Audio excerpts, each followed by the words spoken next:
Desberdinak dira gaurkoan, Bizkaiko edizioan argazkia atzoko atletiken garaipenaren ingurukoa da. Titularrek elkarrizketa bat barnebiltzen du bestalde, Eneko Arrua Barrenak Bilboko metroko zuzendariak esan duelako 1.200 helduk erabiltzen dituztela bere seme-alaben txartelak metrora sartzeko. Eta Arabakoan argazkian saskibaloia gailentzen da, Baskoniak galdu egin du asteburuan Lleidaren aurka 86 eta 80, eta bestalde titularrak hauxe, Gasteizek 7,5 milioi inbertitu dituela iparraldeko eta ekialdeko ur iesekin amaitzeko. Eta El Diario Baskon argazkia da nagusi, beste behin ere Behobia Donostia lasterketa eta titularrak bestelako kontu bat. Osakidetzak protokolo bat ezarri duela aurren kirurgiaren segurtasuna hobetzeko. Goizeko 7 eta 38 minutu honaino gaurko azalen errepasoa.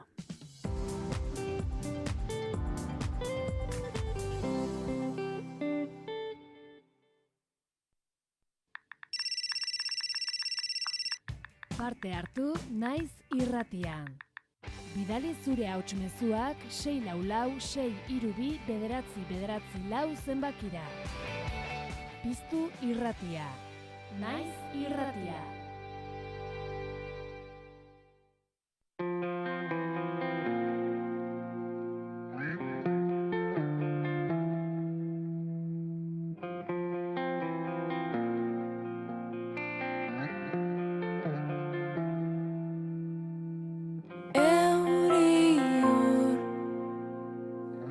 Zerutik ainurrun, zertara etorri, galdetu nahi nizun. Herigur, atzo de gaur potzu, orain nostalgiaz, zerua eslatu, lagun ederra izan beharra. Odeien beste aldean, zain egoteaz, aspertzen naiz tarteka. Marraztu kolorez, hiri zuri beltzau. Marraztu kolorez, hiri zuri beltzau. Da zale ateratzea posible ez denean, ondora bidean zainduko dugu elkar.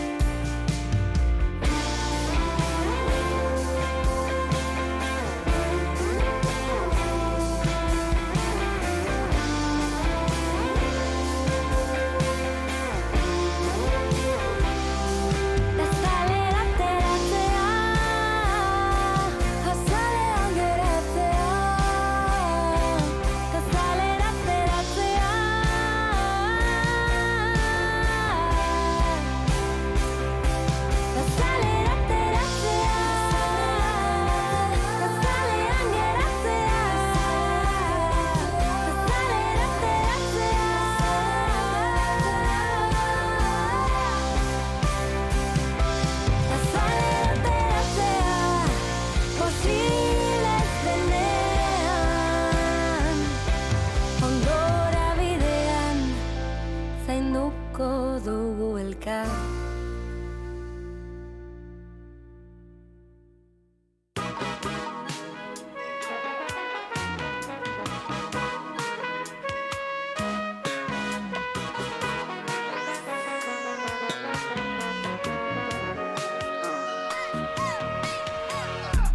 Arrastuen oi hartzuna egun sentian, goizkeikita basotikan simbiosian, itxasuaren soinuan zunda isiltasun.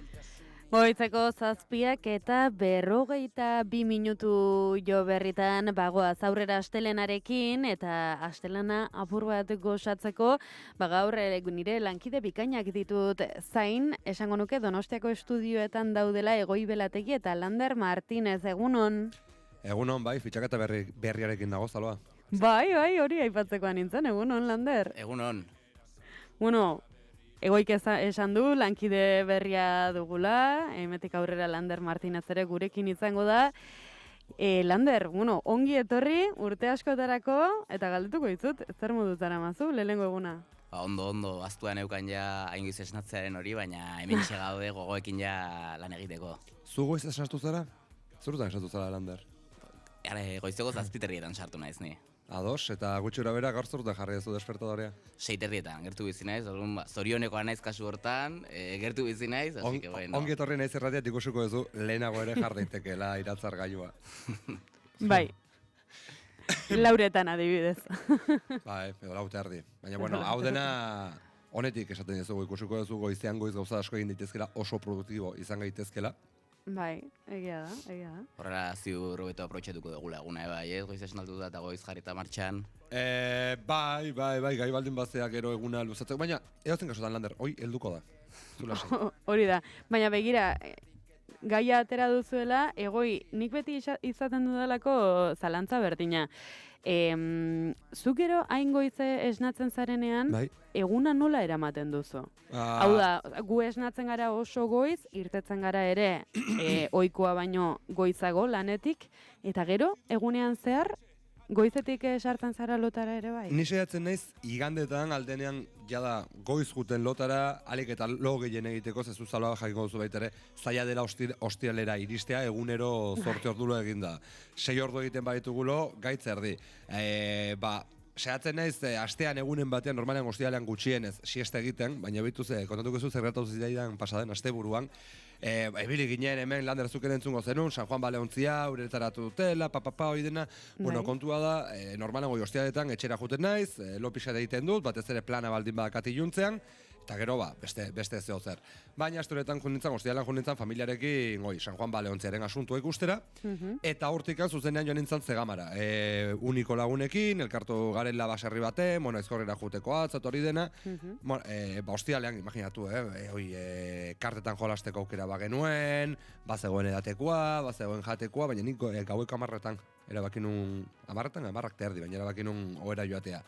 Horrekin uste dut erantzuten dudala, ez? Nola iristen naizen, nola pasatzen dituan egunak eta nola iristen naizen ostiralera. Baina zuk zaloa, normalean, zer dutan joten zara ohera? Oso goiz. 7:00 egoten naiz afaltzen dagoeneko, bai, vale. Eta saiatzen naiz 8:30 ohean egoten, beti irakurtzen egoten naiz tartetxo bat, ez, egia da, eta askotan, 9:30 ere ematen didate, lo egin orduko, baina dena dela, hori dena egiten dut horrela, ez dudalako lorik egiten. Nola ez?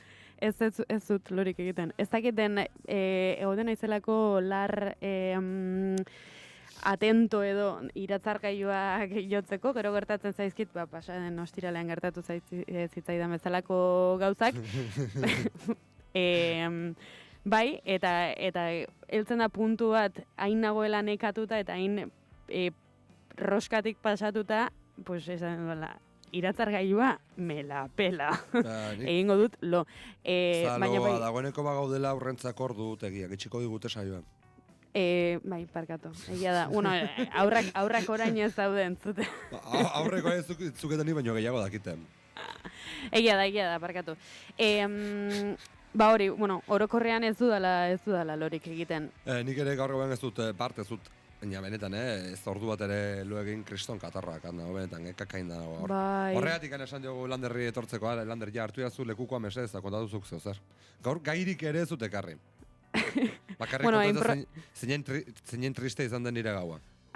Improvisatuko dugu. Egongo, gara baita ere, por cierto, oso tertulia Asperger eta ilunak geratzen gara izagoen zulentzako, Egia da, eta gainera astelena da, eguraldi hononik ere ez dago. Teorian guk alaitu beharko genieken zulei goiza. Bueno, Lander, zurea da hitza, zure txanda da, ardura hori hartzeko. Nik entzuzetu ez guztiak gaia duneko nuke, baina ez dauka gaitasun gaian gaia letzeko, lehenengo eguna delako, baina ni ere, eta aldortan nago ez duena oso ondolo egin gaur ere. Zaila esan, lan berri batean asteak beti dakarren urduritasun hori, pixkat kostatu zaite bai, lo hartzea, baina, bueno, nik txikitatik bai loiteko arazoak izan ditu dela. Bai. Orduan, ohituta nago, ordu gutxiekin funtzionatzea. Así que, bueno, egunean zehar ikusiko dugu ea nola funtzionatzen duten benetan, ordu gutxi horiekin. Ni horretako naiz pertsona bat, blog gutxi edo asko egin dezaket, baina ni naiz pertsonetakoa nik egin dezaket lo edozein tokitan. Edozein momentutan, autobusean, trenean, lagun batera etxean baldin ez asteburu pasa baldin banago, sofan lo egin dezaket, amaka baldin bagate amakan egiten dut lo. Horretarako ez dut segulan arazorik eduki. Gaitasun handi bat da hori, Bai. Hoi da superpodere bat. Doaia, bai, superpodere. Doaia, bai. Nik esatet, nik loiteko adibidez, isiltasun guztia behar dut, eta dena iluna otea. Bestela, gero laguna ditut, hori parrandan bertan hartu izan dutenak lo, hori beste kapazidade bada, bai, nik esatetena, hori bai dela gaitasuna, benetako gaitasuna. Nire bikotekidar, horrelakoa da pixkat, berak behar du gure logela bilakatzea bunker batean, antinuklear batean, benetan, dana itxita, persianak, bakizuen nola batzutan gehatzen den alako marratxo bat edo argi pixkat sartzen dela, ez, ja hori sumatzen baldin badu, baina ni esan enaiz horrelako, eta pasaden udanen gerun bidaian, bueno, kotxa pixkat motxilero bezale biliginan, eta egin du bilduma bat, eta ez da broma, bueno, stikerreak ere baitu desente, baina egin du bilduma bat, egunero, garraio ezberdinetan nola nik lo hartzen nuen. Eta hainbatetan garraio berberean, egun berberean, bizpairu aldiz. Bai. Beraz, egin dezake album bat, zure argazkeekin lo zaudela. Bai, bueno, egiten ari da. Benetan. Begira. Zer iruditzen Egoi eta Lander gaur gu ez gaudela horrela oso animoso eta musikak beti, bihotza pozten duela, Iker gaur ezago, baina lanak eginda utzi ditu. Ados. Lander, azalduko dizugu Iker Gurrutxaga izaten dela gurekin normalean tertulian, eta berak ekartzen du egunean musikaren inguruko gai bat, edo kantu bat, edo beraz entzungo dugu. Beste batzuen artean barkatu, baina Iker ekartzen du bere gai eta gero hemen dagoenean besteak aipatu eta eztabaidatzen ditu sakonki. Bai, hori da. Ez beti, baina normalean bere izaten da analisi maila ez barkatu. Tertulia honen kontrapuntua. Hori da. Baina ezagutuko duzu, Iker ere aurrerantzean, baina gaur entzungo dugu zer ekarri digun, a ber. Egunon ekipo, egunon entzule, zer moduz, atzo korrika egin zenuten nahi, animo, astelenarekin. Egiten zen girorekin, eta zuten, jendeak animatzen zuenarekin, musika, bat beste. Atzo, baina sekulako korrika saio egingo zuen, eta egan egingo zuen. Gaur ordea, hanketako minak eta normalagoak izango dira. Hori beste batzuk berriz, atzo eta eren egun Euskalduna Jauregian izango zineten, bulegoren biraren agur horretan. Bulegok iragarri du 2027 arte ez direla itzuliko, baina nola itzuliko diren, Miribilan, ezta? Miribilako kontzertu horrekin. Eta, horren inguruko xehetasunak, bira maienaren inguruko xehetasunak, gaur eguerdian entzun, ikusi, izango dituzue, naizen kanal desberdinetan izan irratian, noski musikarian eguerdian. Eta baita, sareetan eta zuzenean streaming bidez emango dugu elkarrizketa hori Tom Lizara zutarriko da. Eta zer kontatzen digun? Aldatu horretik hasi zen guztia. Alegia, diskoaren izen ere hortik zetorren. Aldatu dira itxura. Eta aldaketa hori zertan oinarritu den. Hori zen, 11 eta laurdenan entzoko dugu elkar. Gero arte.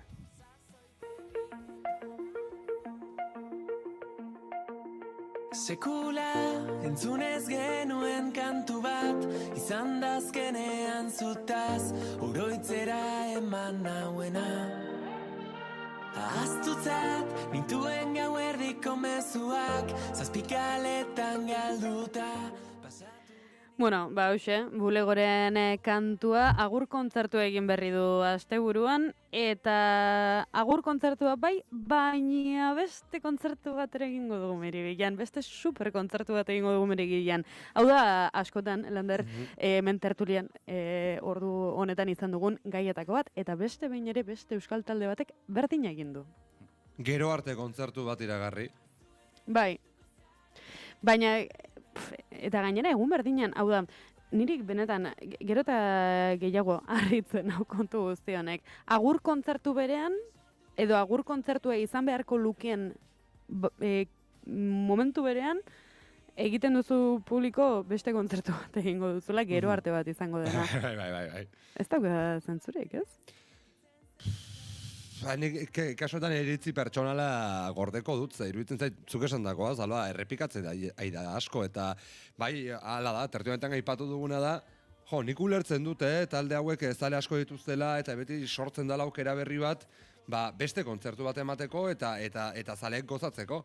Baina nola galditzen zara pentsatzen baldin badezu joango zarela zure gustuko artistaren kontzertura, azken kontzertura eta gero ohartzen baldin bazere izan dela azken aurrena, baina gero azken aurrenaren aurrena eta horrela aurrera egiten, itzultzen diren arte.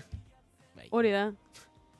Beste bat esatea daukate horretarako, ez? Eta ez azkena dela, baina... Edo nahi dugu egin, ez dakin nongo areto superguai honetan kontzertu bat nahi dugulako, eta punto. Bueno, ez asmatu, agur kontzertua dela. Bai, baina dena besan da, pasako naiz agian, bulego ikustea. Naiz oso bulego zalea, ez dit bat ere pegatzen, baina aitortu behar dizuet, bulegoren zuzenekoak dira la letxe. Lehen aldiz ikusi nituenetik EHZ-etan, enbadetan errepikatu dut, eta bilakatzen naiz, nola diaguen Justin Bieber jarraitzaileak. Bule Bieber bat. Ez edo, jarraitzaile nola da follower, kasu honetan izango zen bulewer. Bulewer, bai.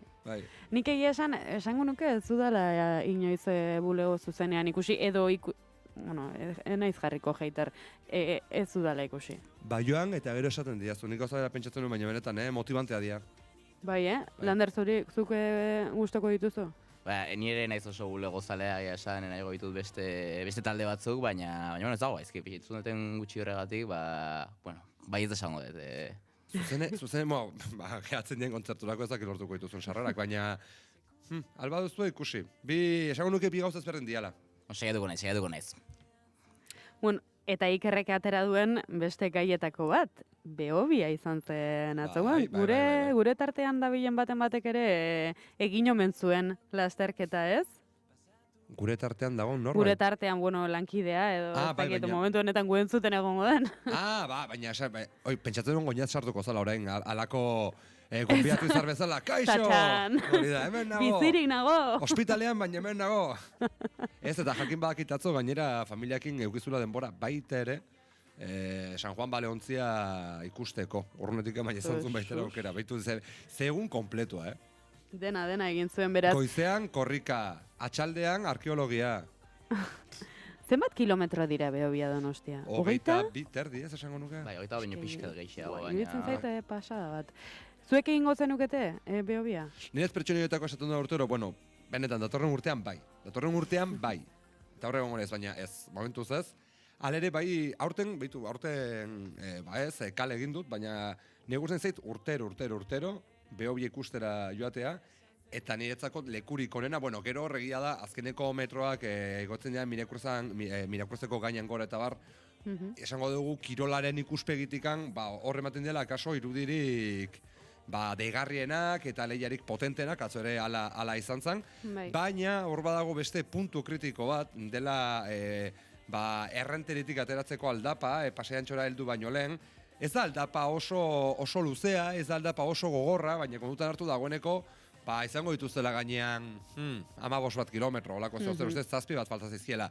Eta izaten da puntu bat, non jende askok potxe egiten duen, eta polita da bertan egotea, ze jende asko gertuatzen da animatzera, eta batez ere gaizki hauden horiei animoak ematera, segi dezaten, ze egia da, horren ostean, aldapa beritute momentu batez, eta gero bai daukatela ziur asko zaterik gogorrena, baina esaten da, puntu kritikoenetako bat izaten dela errenteriko aldapa, eta nire zait bertara jude, eta baita ere, zer nolako personajeak etortzen diren ikustea. Personaje xente ebiltzen dira gaina horrelako lasterketetan, Bai, eta gero kalkulatzut Kataluniaren populazioaren uneko 5 bat edo, etortze dela, ze... Ez da normala, aurrek, bakizu ezen izan den aurten, uste duten atzerritik ordezkari gehien ekarri dituen herrialde, eta ez badal, gehien ekarri dituena, bigarren hirugarren izan da. Andorra. Bai, Andorra. Bai. Begira, enuke inoiz esango. Bueno, Andorran korriketeko mendi eta bar, soberan badakate. Bai, bai, bai. Uste dut Katalunia gertatzen dela, bazkenean beraiek bakoetela, egutegian markatuta, behobia, baina ikaragarria da. Bueno, Espainiar esatu osotik etortzen dira, Frantziar esatutik ere jende handan etortzen da, baina Kataluniarena beste maila batean dago. Bueno, nik esango nuke... Zuzaloa, ingozu, ez duzu, Nik ez. Eta zu lander, ingozen nuke... Ni- duzu? Ez da egin, eta nik uste entrenamendu dexente beharko nukela, Bai. 22 kilometro terdi egiteko, gehiagir iruditzen zaitu. Denek dago, nik ez dago, ditut pare bat, irula basteko entrenamenduarekin niko ezan dutenak, baina... Horretarako behar duzu prestaketa fisiko Bai, bat bai, harinagotik, nik berezik ez daukadana, Hori da. bereziki.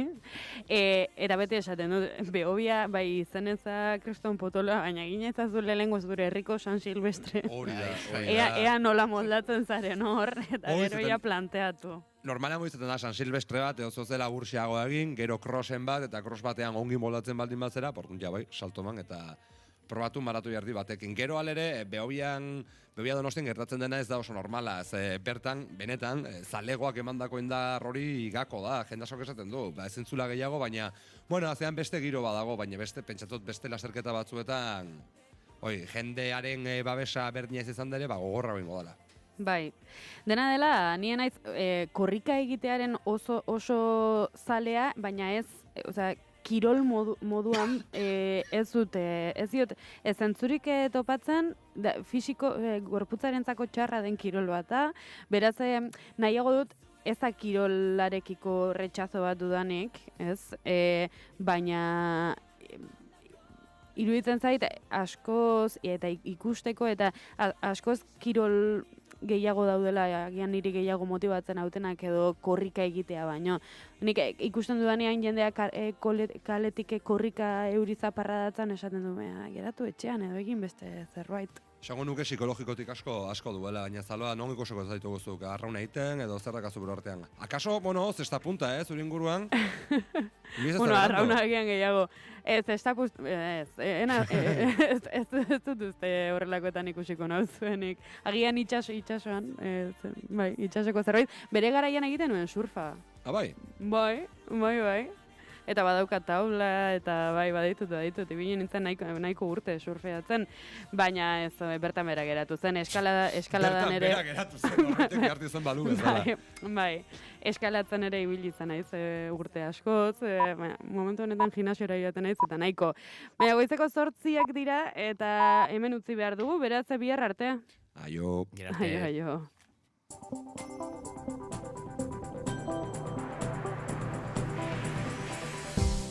Informazioaren aria, naiz irratian, Pegi Lekuona. Egunon, goizeko 8 dira ongi etorri naiz irratira. Konpromezuetara heltzeko aukera apalekin hasiko da Brasilgo COP goi bilkura. Ameriketako estatu batuek eta Txinak muzin egin diote klimaren baitako goi bilkurari eta bertaratu direnek erabakiak hartu beharko dituzte. Zaloa Adiola, egunon. Egunon Pegi eta egunon entzuleok. Greenpeaceek gogora ekarri du Pariseko COP goi bilkuran munduko temperatura 1,5 gradu ez igotzeko helburua ezarritzela, helburua bete gabe dago eta temperatura igoera gaindituta. Egin ez dago galtzeko denborarik izango da talde ekologistaren leloa.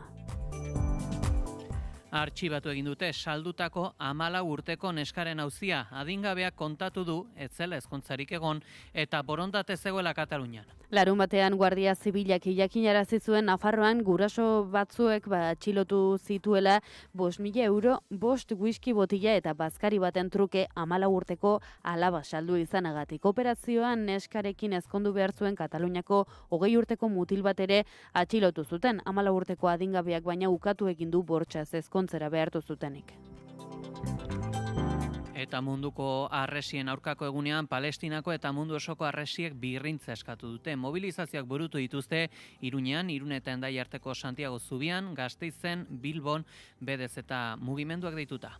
BDZ-ko kideek gogoratu dutenez, duela 23 urte hasi zen Israel 8 metroko altuera eta 700 kilometro baino gehiagoko luzera duen arresia. Altxatzen 2004ean nazioarteko zigor gorteak arresia legezkanpokoa zela erabaki zuen, baina Israelek horma altxatzen eta sendotzen jarraitu zuela salatu dute. Eta larun batean genozidioaren amaiera eta Palestinak aske izateko duen eskubidea aldarrikatuko dute Euskal Selekzioaren partidaren atarian. Euskal Herriak Israelek bezala Palestinak aske izateko duen eskubidea mundu mailan aldarrikatzeko deia gauzatu dute. Ibo Meñika. 3 aldarrikapenei erantzuteko. Batetik, Euskal Selekzioak bere ofizialtasuna aldarrikatzeko bideari ekin behar diola. Bigarrenik, herri libre izateko eskubidea duela Euskal Herria eta Palestina, zelan ez. Eta hirugarrenik, une honetan bizi duen genozidioa bertan behera geratzeko aldarrikapenari ozen adieraziko diogula zelai honetatik zehar.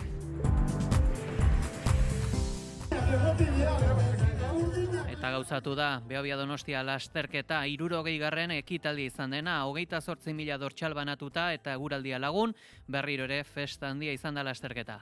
20 kilometroko ibilbide gora beratsua eta erronka handikoa izan da, parte hartzaile guztiek berezko istorio pertsonalak ekarri dituzte lasterketara. Lehendabiziko aldiz lasterketa egin dutenak, familian parte hartu dutenak, jaioberriak dituztenak, eta baita Palestinaren aldarrikapenak egin dituzten korrikalariak ere. Eta amaiera eman dio Atletikek azken bolada txarrari, Nico Williamsek sartutako golari esker, Oviedo garaitu du talde zurigorriak Samamesen jokatutako partiduan.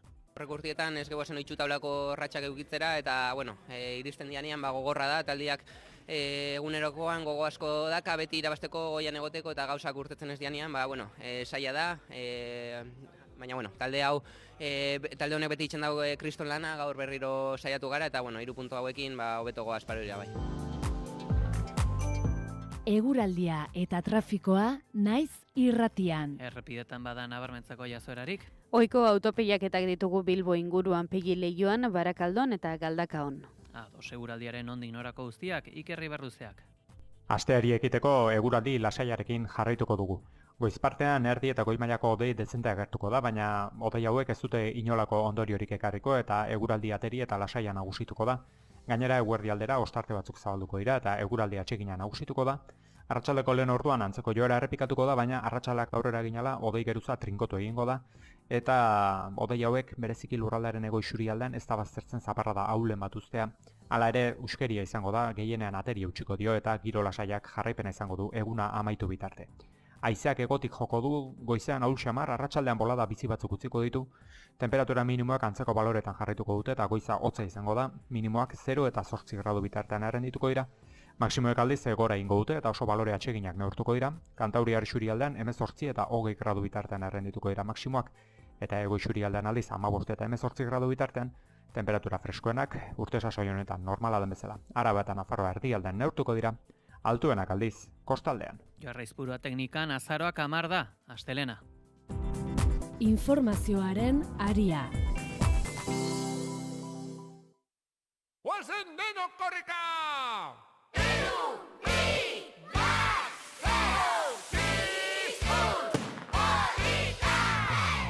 Igande honetan ospatu da Behobia Donostia 2025, 60. ekitaldia izan dena, 28.000 dortxal banatuta eta eguraldia lagun berriro ere festa handia izan da lasterketa, zaleak kaleetan pilatuak, korrikalariak bultzatzen eta giro ezin hobea sortu da, lasterketaren garrantzi ez ezik, herri ekitaldi bihurtu denaren erakuslere. Gizonezkoetan Raúl Zelada izan da nagusi, Mirakruz gainetik behera abantaila hartuta eta azken kilometroetan bere indarra erakutsiz. Un orgullo, justo antes, hoy por la mañana del desayuno, un compañero que ya había corrido, dijo que era la mejor carrera que había corrido el mundo por todo el ambiente, organización y todo lo que se vive aquí y hoy no podía fallar. Bigarren postuan berriz Ireitz Arrospide sailkatu da, Mirakruz gainera iritsierren Zeladaren abantaila ezin izan du gainditu. Bueno, me dijeron que era un recorrido muy exigente y dije, bueno, entre más exigente creo que estamos a la par con las demás chicas. Y porque me gusta subir, hacer carreras así de cuestas es más bonito para mí que las de bajada o rectas.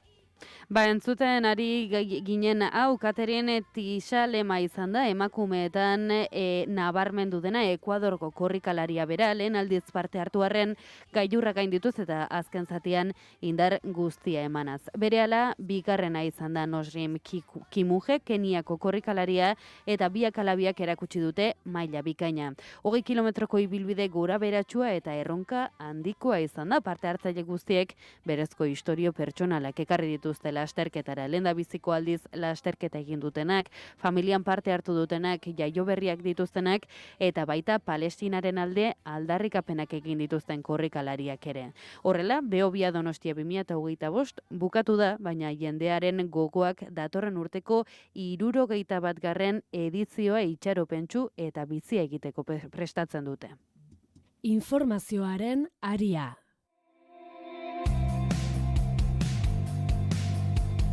Bestelako kontuetan nabarmenduko dugu baita konpromezuetara heltzeko aukera apalekin hasiko dela Brasilgo COP goi bilkura. Ameriketako Estatu Batuek eta Txinak muzin egin diote klimaren baitako goi bilkurari eta bertaratuek erabakiak hartu beharko dituzte.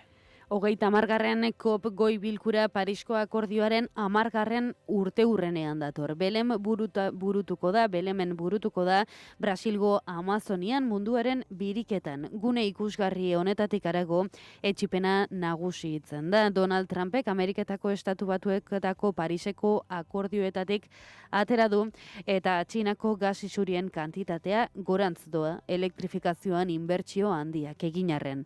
Posizio hauetan Donald Trump eta Xi Jinpingek ez dira Brasilen izango, bigarren mailako ordezkaritzak bidaliko dituzte, beraz, azken goi bilkuretan, herrialdean arteko desorekak jorratuko dituzte. Herrialdea aberatzen kutsadurak herri txiroetako klima aldaketan duen eraginari aurre egin nahian 1.300 milioi dolarreko funtsak aurre ikusi dituzte. Negutegi efektuko gas isurien murrizketari dagokionez, gizartearen interesak talka egiten du interesukatzaileekin. Hala ere, ikerketaren arabera, murrizketaren aldeko jarrera duten herritarrek ez daude prest egungo bizitza aldatzeko, kezka modurik nabarmenean bizi dutenak generazio gazteenak dira.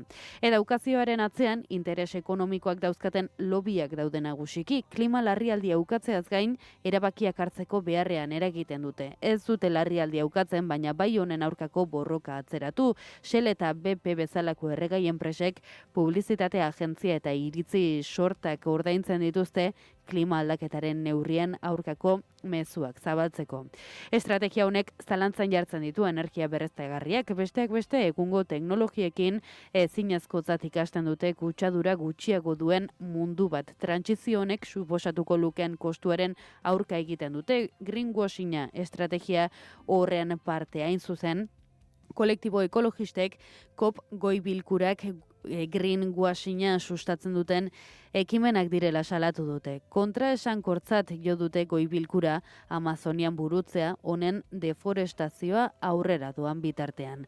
Greenpeacek gogora ekarri du Pariseko COP goi bilkuran munduko temperatura 1,5 gradu ez igotzeko helburua ezarritzela. Helburua bete gabe dago eta temperatura igoera gaindituta dago. Egin, ez dago galtzeko denborarik izango da talde ekologistaren leloa. Eta nazioartetik ere gogora ekarri beharra dugu, etxeko atxiloaldian zen Yifat Tomer Jerusalmi Israelgo armadako fiskaloia ospitaleratu dutela, bertako edabideen arabera, sendagai kopuru handi bat kontsumitu ostean. Israelgo soldaduek preso palestinar bat torturatzen eta bortxatzen duten bideo bat filtratu zuen fiskala da bera. Tomer Jerusalmi eta estatu aparatuen presio handia esaten ari da estatuaren kontrako jarduerak bultzatzeaz akusatuta. Egoi Belategi, egunon. Egunon, Pei, egunon entzule guztiak lotsaren bideotzat ere jo dute estatu zionistan. Duela bi egun Israelgo auzitegi batek Yifat Tomer Jerusalmi 10 egunez etxean atxilotuta egotea agindu zuen, iruzurra, konfiantza abusua, kargu publikoaren abusua, justizia oztopatzea eta materiala legez kanpo zabaltzea egotzita. Ez dute iman, espetxeko kartzelariek 2024ko udan preso palestinar bat modu basatian torturatzen zuten bideoa filtratzagatik ari dire ikertzen. Bideo hartan ikus daiteke nola gazte palestinarra bortxatzen duten soldaduek ostera borra bat ere uzkitik sartzeraino. Hainbat saie txapurtu zizkioten eta deskarga elektrikoak eman taser pistola batekin. Biktima hori Gazara itzuli zuten duela gutxi su-etenaren testuinguruan, baina deklarazio emateko aukerari gabe. Israelgo poliziak azararen 3 atxilotu zuen Tomer Jerusalmi maila handiko beste abokatu militar batekin batera. Hainbat egunez desagertuta egon zen eta bere buruaz beste egin ote zuenaren zurrumurrua zabaldu zen. Kargugabetu izan ostean Israelgo edabide bati aitortu zion Tomer Jerusalmi berak filtratu zuela bideoa eta orduan hasi zen haren aurkako jazarpen judiziala. זה אולי הפיגוע ההסברתי הקשה ביותר שמדינת ישראל חוותה. Pasaden astean, fiskal honen kasuari referentzia egin zion Benjamin Netanyahu, lehen ministro sionistak esanez, filtratutako bideori Israelgo estatuaren aurkako propaganda kasu larrienetakoa dela, baina ikerketa bat abiatuko zutela espetxean izandako gertakari horren inguruan. Badain zuzen ere, Tomer Jerusalmik bideori filtratu zuen halako gehiegikeriak ikertzen ez zirela salatzeko. Eta hauek aipatuta eskarrik asko Agoi, esango dugu baita Tim Davie BBC-ko zuzendari nagusiak dimisioa eman duela Donald Trump Ameriketako Estatu Batuetako presidenteak 2021ko urtarrileko Kapitoliaren aurkako erasoari buruzko adierazpen batzuk manipulatzea gotzita. Dibora Tarnes albistegian ataleko kontseilari delegatuak ere bere dimisioa aurkeztu du. Daviek bere agurreko gutunean azaldu duenez, BBC ondo funtzionatzen ari da, baina akats batzuk egin dira eta zuzendari nagusi den aldetik bere gain hartu behar duela erantzukizuna. The Telegraph egunkariak azaleratu zuen polemika, BBCk filtratutako barne memorandum baten xehetasunak argitaratu zituenoen. Memorandum horrek iradokitzen du programak Trumpen hitzaldiaren bizati editatu zituela mezu manipulatu batekin. Dokumentua Michael Prescottek sinatu zuen hedabide publikoaren arau editorialean batzordeko kanpoko aholkulari ohi independenteak eta ekainean utzi zuen kargua. Hauxe da polemikaren esaldia BBCen eskaini zen bezala. We're going to walk down to the Capitol and I'll be there with you and we fight. We fight like hell. 2021ko urtarrilaren 6ko Trumpen hitzaldian honakoa entzun zitekeen BBCen, bere jarraitzaileak Kapitoliora joatera deitzen zituen Trumpek, bertan beraiekin izango zela eta borrokatuko zutela. Kontua, Trumpek aipatutako esaldiaren bigarren zatia 53 minutu beranduago esango zuela, alegia. Bitarte desberdinetan esandakoak nahastu zituen BBCek esaldi bakar batean eta editatutako grabazioa zela zehaztu gabe. We're going to walk down to the Capitol and we're going to cheer on our brave senators and congressmen and women. Trumpen jatorrezko aipuan entzuten ari ginen honetan jarraitzaileak Kapitolioraino joatera deitzen zituen, bai, baina euren senatari eta parlamentari ausartak animatzera. Informazioaren aria.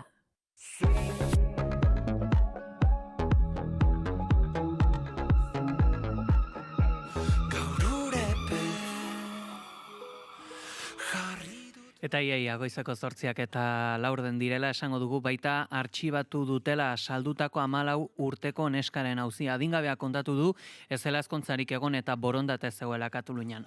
Beraz, esan moduan artxibatu gelditu da bortxazko ezkontza bat gauzatzeko 14 urteko neska baten erosketa ikerketapean zuen auzia. Larun batean, Guardia Zibilak jakinarazi zuen Nafarroan guraso batzuk atxilotu zituela 5.000 euro, 5 whisky botila eta bazkari baten truke 14 urteko alaba saldu izanagatik. Operazioan, neskarekin ezkondu bertzuen Kataluniako 20 urteko mutil bat ere atxilotu zuten. Eta 14 urteko adingabeak orain berriz zukatu du bortxaz ezkontzera behartu zutenik, zuriz jantzia zegoen argazki batzuk ospakizun batenak zirela kontatu du, ez ezkontza batenak. Beraz, aipamen honetan oinarritzen da bereziki kasuaren behin-behineko artxibatzea. Eta kasu artxibatu ostean, bertan bera ere gelditu dira adingabearen babes neurriak.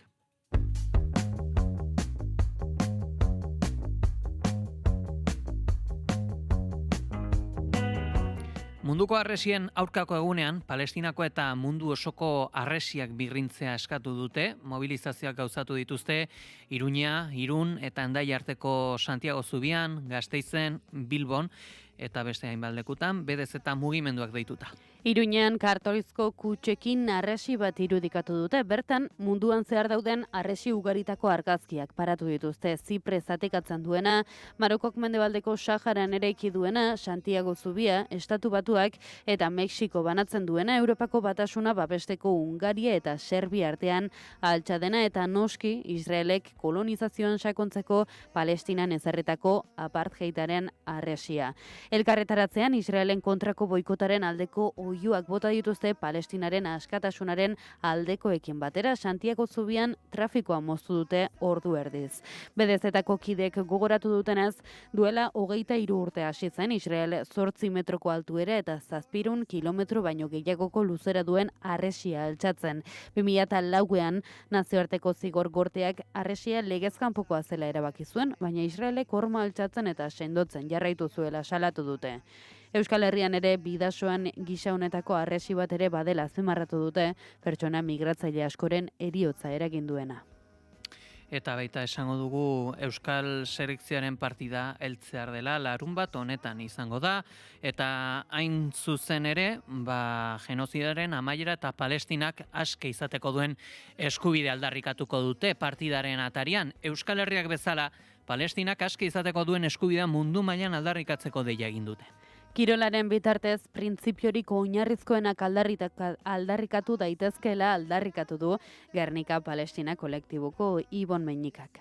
3 aldarrikapenei erantzuteko. Batetik, Euskal Selekzioak bere ofizialtasuna aldarrikatzeko bideari ekin behar diola. Bigarrenik, herri libre izateko eskubidea duela Euskal Herria eta Palestina, zelan ez. Eta hirugarrenik, une honetan bizi duen genozidioa bertan behera geratzeko aldarrikapenari ozen adieraziko diogula zelai honetatik zehar. Aldarrikapen hauek martxa baten bitartez azalaraziko dituzte Euskal Selekzioa Palestina partidaren atarikoan. Zehaztu dutenez, lehen aldiz 2 selekzioek etxeko selekzio gisa jokatuko dute. Euskal Herrian den palestinar komunitatearen izenean, Muhamed Faragalek aldarrikatu du futbol partida batez ezik, larun batekoa amestu jasan eta entitatea bizirik mantentzen duten 2 herriren besarkada izango dela.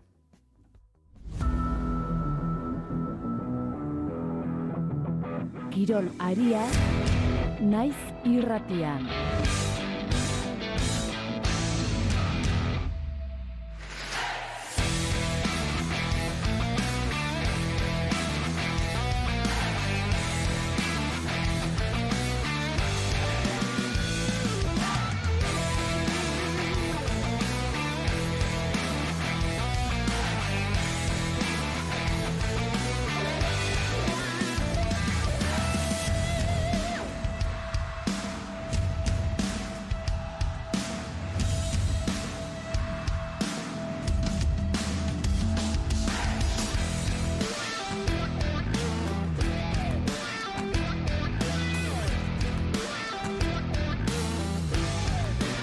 Eta goizeko 8:19 direla heldu zaizkigu kirol kontuak aipatzeko tenorea. Amaiera eman dio Atletikek bizitzen zuen bolada kaskarra.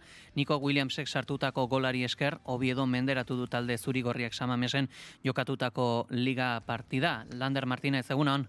Egunon bai, Atletiken lehen zatia ez da ona izan, garaipena lortzeko urgentziaren eraginez edo, taldeak huts asko egin ditu, batez ere atzealdean, eta erasoan asko kostatu zaio arriskua sortzea. Hala ere, atxeden aldira abantailarekin joan da. Nico Williamsek 25. minutuan segurako gola sartu baitu. Bigarren zatian, Ernesto Valverderen taldeak aukera asko zailago sortu ditu, baina ez du asmatu Oviedoren ate aurrean. Edo nola ere, Atletikek horren beste behar zuen garaipena lortu du. Zuri-gorriek badukate zeri heldu ohiko maila berreskuratu eta bideonera bueltatzeko. Eta hala ere adierazi du Iñigo Ruiz de Galarreta jokalariak ere. Rekurtietan ez gehuazen oitxu taulako ratxak eukitzera eta, iristen dianean gogorra da, taldiak egunerokoan gogo asko daka, beti irabasteko goian egoteko eta gauzak urtetzen ez dianean, saia da, baina, talde hau, talde honek beti itxen dago kriston lana, gaur berriro saiatu gara, eta, 3 puntu hauekin, hobeto goaz paroira bai. Eta aipatuko dugu baita ere Realak olatu aparretan da bilela, talde txuri urdinak 2 eta 3 irabazi baitio, Espainoli Bartzelonan, 7. garaipena du, 10 jardunalditan 3. jarraian eta onenen artean jarraituko du beste aste batez. Reala aurretik izan da unero markagailuan, baina ez da neurketa xamurra izan Bartzelonako taldea gai izan da kolpei erantzuteko. Lehenengo jokaldian, Lucia Rodríguezek 0 eta batekoa, Espainolek ez du amore eman eta atxeden aldira heldu horretik sartu da berdintzeko gola Aranak. Bigarren zatian, hobeto zeleratu da Erreala eta bigarren golan nahiko azkar sartu du Baiarak. Eta handik 10 minutura sartuko zuen txuri urdinen 3. Clara Kainova txekiarrak. Elkarri kolpeak ematen jarraituko zuten bitaldeek eta Ainoak Espainolen 3. sartuarren Reala serio eritu zen azken minutuetan etxeko taldearen erasoak mugatuz. Gauzak horrela, Realak F Ligako 3. postuan jarraituko du, bigarren postuan den Real Madrilekin berdinduta, 23 punturekin. Bueno, yo creo que no ha sido un gran partido por nuestra parte. Creo que la parte positiva es que nos llevamos los 3 puntos y la segunda parte, ¿no? Yo creo que la primera parte nos ha faltado ritmo, nos ha faltado estar mejor con balón. Joko aldetik zalantzak utzitako partida izan den arren, taldeak bigarren zatian erakutsitako gaitasuna nabarmendu du Lucia Rodríguez jokalari txuri-urdinak. Eta aipatuko dugu baita ere txamponaren bialdeak ikusi dituztela euskal taldek asteburu honetan, ACB Ligako jardunaldiren baitan. Sekulako jipoia eman dio Surne Bilbao Basketek Zaragozari etxean, akats askoko partidan egindako lan onari berriz ezin izan du jardunaldia borobildu Baskoniak, Iopos Lleidaren etxean galduz. Areriori aukera bakar bat ere ez dio eman Surne Bilbao Basketek, etxean 106 eta 75 irabazi baitio Basket Zaragozari. Jaume Ponsarnaren mutilek saskiratzeko 14 pase eman dituen Melvin Pantzarren gidaritzapean partiaren bigarren zatitik aurrera egin dute bereziki zuloa. Baskoniak berriz, ohiko irregulartasuna erakutsi du, onena eta txarrena. Paolo Galbiatik zuzendutako taldea, 29 puntu atzetik jotera heldu da. Eta amaitzeko esango dugu baita lauterdiko finaletik kanpo gelditu diren 2 pilotariek erakustaldi paregabea. Eskaini dietela Arrasateko frontoira bertaratuei, oso parekatua izan da norgehiagoka eta tanto ikusgarriak egin dituzte pilotariek, baina azkenean Jokin Altuna gailendu zaio, amorerik eman ez duen, baina Joseba Ezkurdiari. Altuna hirugarrenak 4 txapel ditu lauterdiko txapelketan eta 8 urtez jarraian lortu zuen finala jokatzeko txartela. Aurten aldiz, finaleko atarian geratu zen bigarrenez jarraian. Ezkurdiak bere aldetik 3 txapel ditu, 3 Altunari irabazi dizkiola, baina Javi Zabalak aiz irabazi zion finalerrietan. Beraz aurten, 3. eta 2. posturako partida jokatu behar izan dute. 2 pilotariek noski bere onena eman dute eta mezketarrak gailendu da azken tarte zoragarri batean. Ezkurdia bere onena ematen ari zenean hain zuzen. Beti izan da, mezketarra aurretik markagailuan, baina era berean, hainbatetan egonda arerioa berdintzeko zorian arbiztuarra. Azkenean eta finalak suposatzen duen saria ezingo dutela gozatu jakinda, pozik daude pilotariak zalei emandako ikuskizunarekin. Ezkurdia eta Altuna entzungo ditugu, EITBri emandako adierazpenetan. Alde noa indeu, saiatu naiz, buruz da entxopa dute duten, partidun sortu duten, da bueno, pena gatuta. Bai, oide, igandaen podiumean jota tokatuko zait, eta bueno, guztua joko nahi finala, ikustea finala handi bat ikeguen, eta baian izango ge. Guzti hauekin edizan gara. Eskerrik asko, Lander. Zuei.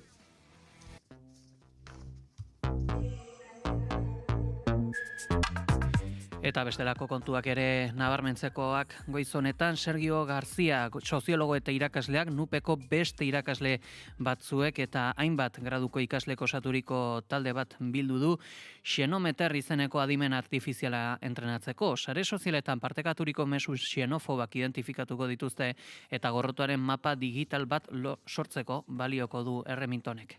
Naiz eta isa sare sozialarekin hasi diren algoritmoa entrenatzeko lehen lakin gisa proiektua beste sare sozial batzuetara ere eraman nahi dute. Ekimenak algoritmoaren alderdi automatiko teknologikoa beste gizazati batekin kombinatzen du, mezuak ebaluatzeko erabiltzen duen metodologia dela eta. Garziak azaldu duenez, hasierako ideia Beth Leoni bururatu zitzaion Ameriketako Estatu Batuetako Cornell Unibertsitateko irakasleari Trumpen administrazioarekin izandako kezkatik. Horrela sortu zen Amerikako kontu ofizialak monitorizatzeko asmoa bertatik mezu xenofoboak transmititzea saiesteko. Irakasleak onartu du proiektuaren hasierako helburua ikasleak prestatzea zela, baina denborarekin ikusi zutela haien lanak helburu handiagoa izan zezakeela. Izan ere, interes handia piztu omen du Nafarroako gobernuan eta baita gizarteratze, gizarte segurantza eta migrazio ministerioan ere. Eta ipatuko dugu baita ere, aurrera doazela Xilaban, Nafarroako eta Bizkaiko bertsolari txapelketak, Maiane Txoperena, Julio Soto eta Xabat Gallete Beitia gailendu dira asteburu honetan. Maiane Txoperenak irabazidu, larun bat hontan bidarteko beheri antzokien jokatu den Xilaba txapelketaren lehen saioa. Hala bertsolari endaiarrak abenduaren 6an Aierran jokatuko den bigarren fasean aritzeko lehen aukera erdietsi du. Bere estirola lortu du Julio Sotok Nafarrako finalerako txartela Leitzako final aurrekoan suabe eta dotore ideia xumeak ari finez eta sinesgarriz josiz. Azaroaren 29an beraz, Nafarroa arenan aulkia ziurtatua du. Eta Bizkaian, Xabat Gallete Beitiak irabazi du final aurrekoen lehenengo bueltako azken saioa Barakaldoko La Cesarre kiroldegien, zuzenean sailkatu da beraz Markina Semengo final aurrekora.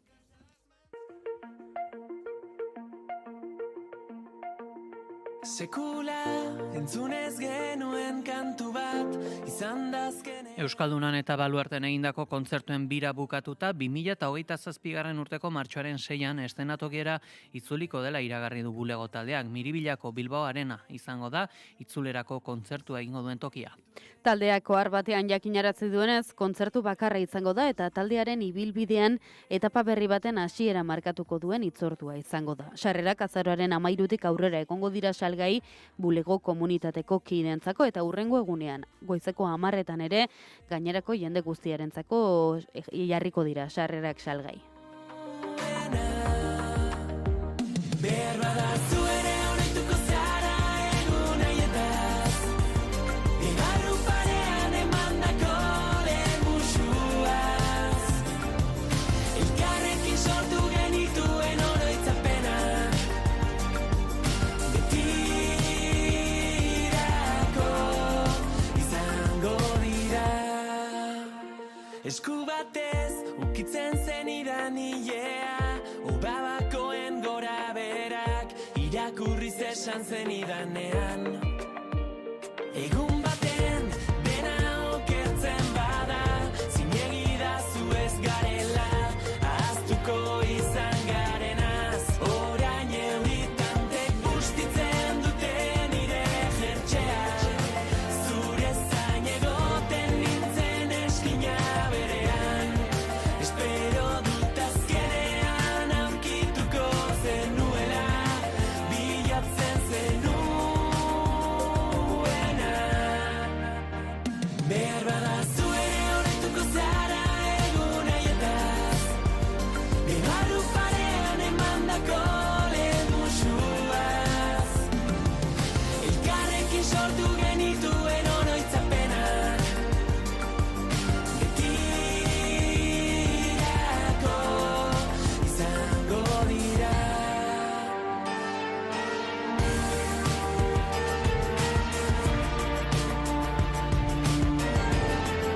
Izango dira.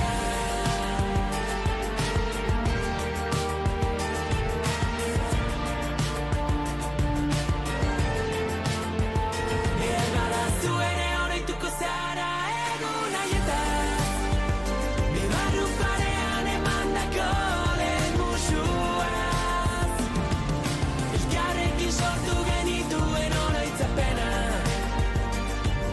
betirako izango dira.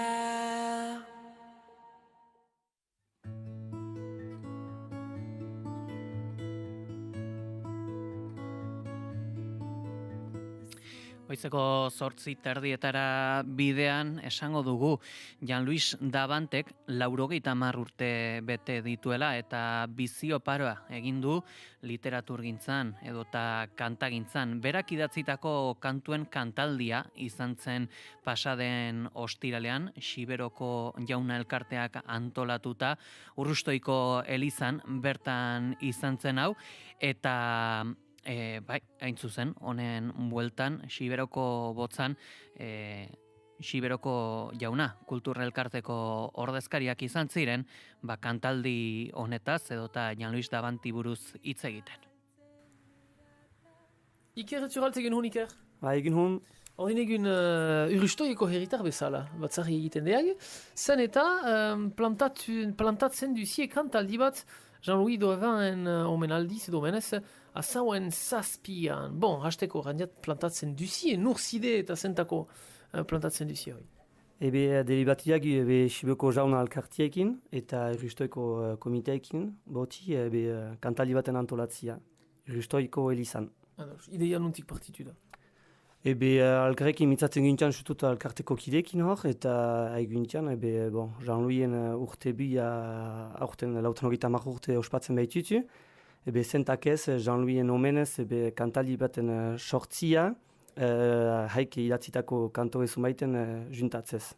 Ados, eta zer representatzen du Jean-Louis, badakiagu heben Sibeun jale horrokorki zer den, mezi entako nune baita berreziago dikoan, jakitez herritarra diziala, zer representatzen du herrien Jean-Louis?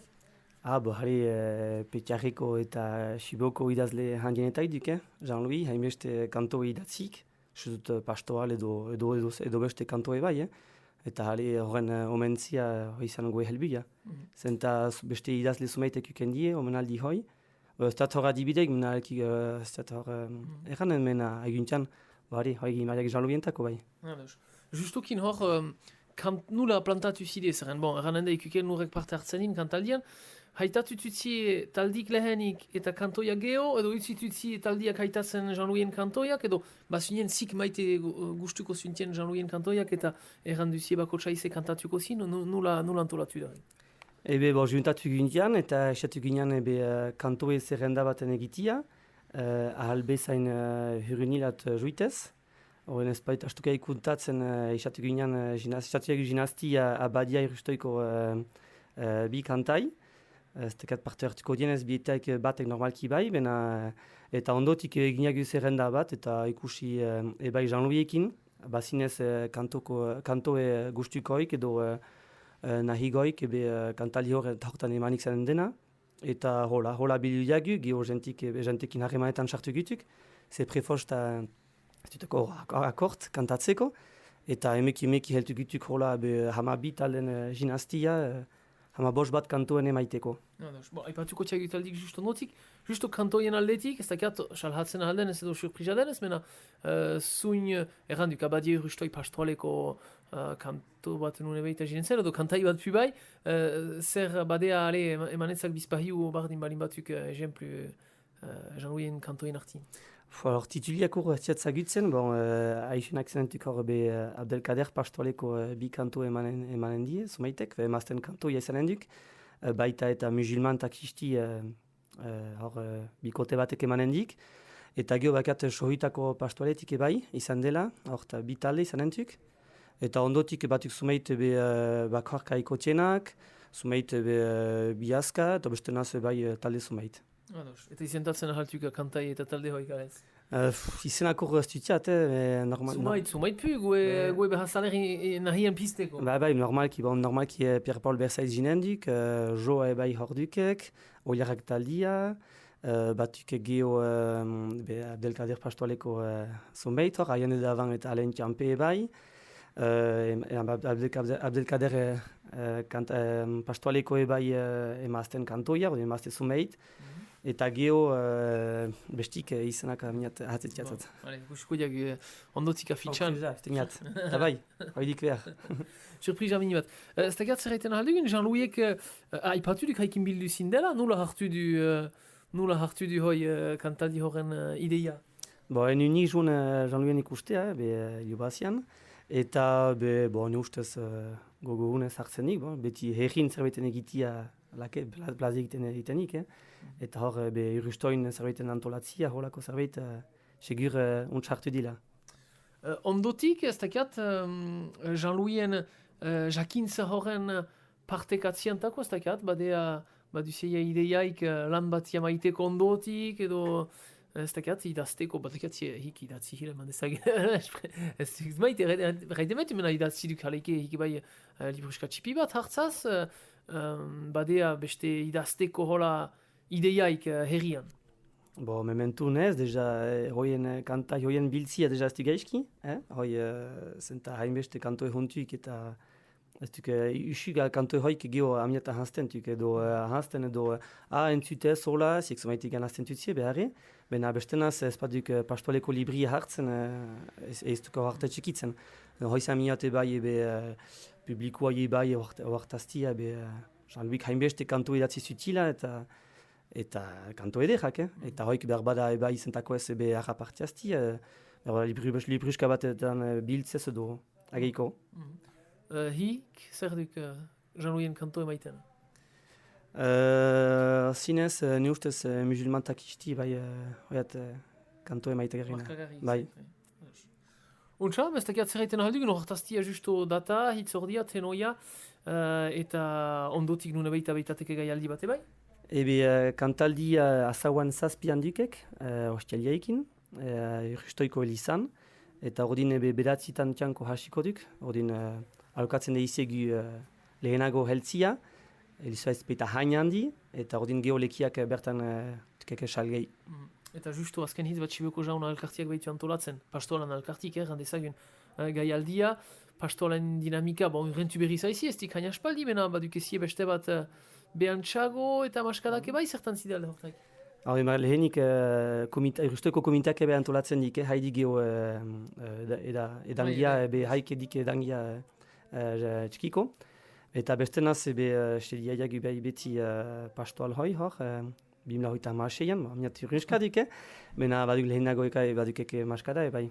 Zer urtetan dago? 2008an, bi urten bun.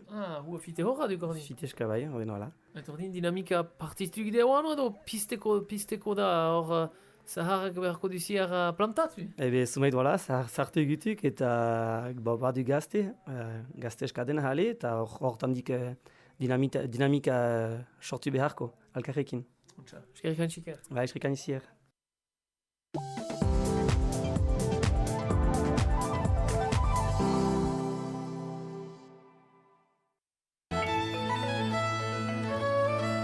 Badira galdu behar ez ditugun gauzak, gure lurra, gure ohiturak, gure kultura. Euskal Okela, adierazpen geografiko babestua duen gure baserrietako haragia. Produktu horiek kontsumituta, ingurunea zaintzen laguntzen duzu. Euskal Okelaren aldeko apostua, adierazpen geografiko babestuaren zigilua duen haragia. FEADERrek finantzatzen du, Europak landa eremuetan inbertitzen du.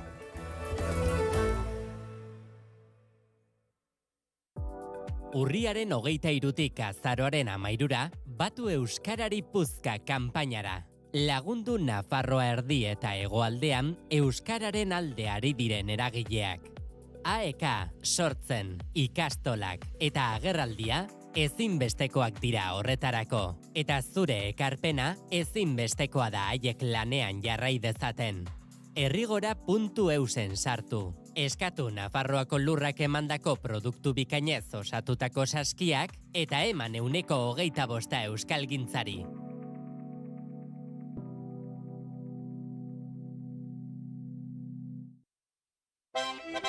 Txarri eguna Mungiara itzuliko da. Mungiako merkatari eta ostalarien elkarteak antolatuta, azaroaren 15ean, mendimartxa, 11etakoa, Bizkaiko txakolinarekin dastaketak, txerrierrea arratsaldean eta txaranga. Taiu mendizale elkarteak eta Mungiako udalak lagunduta, Eusko Labelek eta Eusko Jaurlaritzako turismo, merkataritza eta kontsumo sailak babestuta. Erdu Mungire!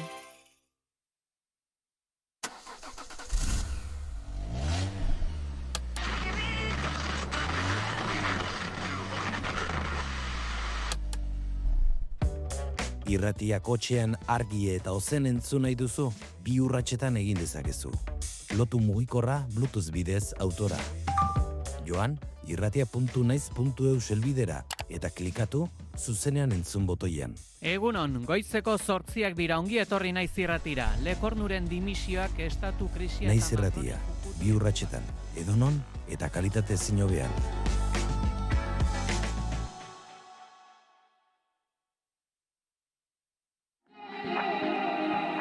Maite ditugu asteburuak. Egunak berandu hasi eta beranduago amaitzen direlako besteak beste. Larunbat eta igandeetan goizeko 9:00 aurrera asteburuko aria.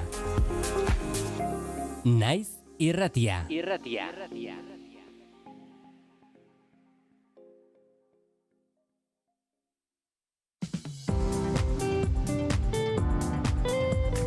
Informazioaren aria.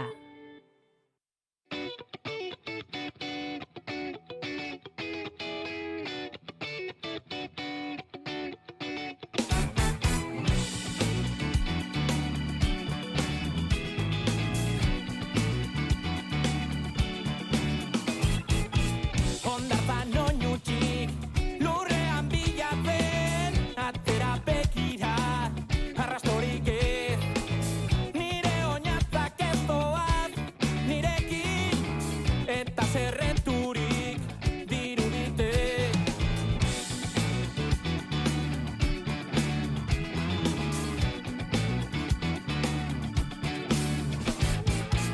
Urruneko jendean arreta jarri, bakoitza da bere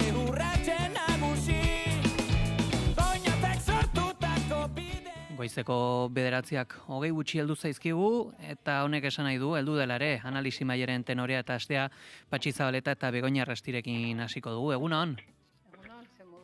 Egunon zuei ere, eta egunon entzulego guztiari. Zer modu zaudete? Ondo. Primera. Ongi esan beharko eta iparraldeko konsa esango dute. Hori da. Hori bada ere, aste-asteko erritmoa eta gogoa, eta Patxi, horre iparraldea aipatu duzula, zaki, kasualitatez egon zara, asteburu honetan Lurraman? Ez, asteburu honetan egondu naiz, Iruñean. Bai, ez gara mendikan mugitu ez. Eta Begoña, zure kasuan? Ez, astebukaran ez, baina ostegunian bai egon nintzen Baionan, oso jardunaldi interesgarria, nun tratatzen zen euskera eta kulturak zeharreman, eta bueno, oso primeran egon zen, eke eta olako jendiek, bai. Osea, que orain dela gutxi pasanaz iparraldetik. Propos galdetu dizuet, Lurramari buruz, lehen sektorearen asteburuko zitarik garrantzitsuena han izan dugulako. Bihar ere laborari lelopean, asteburu osoko egitaraua gauzatu dute, Biarritzeko Irati erakustazokan. Etorkizuneko laborantza izpide, gaiari buruzko zenbait ertz landu dituzte asteburu osoan, ala nola, laborantza modukoak ez direnen instalazioa, formazioa, kalitatezko marka edo buru jabetza. Urtero bertako ekoizpenak aurkeztu eta hango egoeraren berri ematera herri bat gomitatu ohi du Lurramak aurten aldiz, atzerrira ez jotzea eta etxikoari garrantzia emateko autua egin dute. Euskal Herria bera izan da eta 20. edizioaren gomidatua, ala lurralde honek biodibertsitate plurala duela nabarmendu dute antolatzaileek. Asteburuaren bilan egiteko gurekin da Michel Kurutxet, Lurramako antolatzaileetako bat. Egunon? Bai, egunon. Jakine dugu, nolako balantzea egiten duzu urte honetako Lurrama azokaz?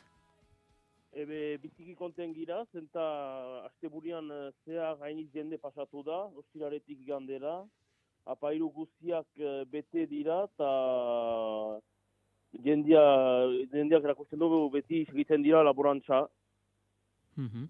Etorkizuna begira jarri zarete edizionetan, zuk nola ikusten duzu etorkizuna?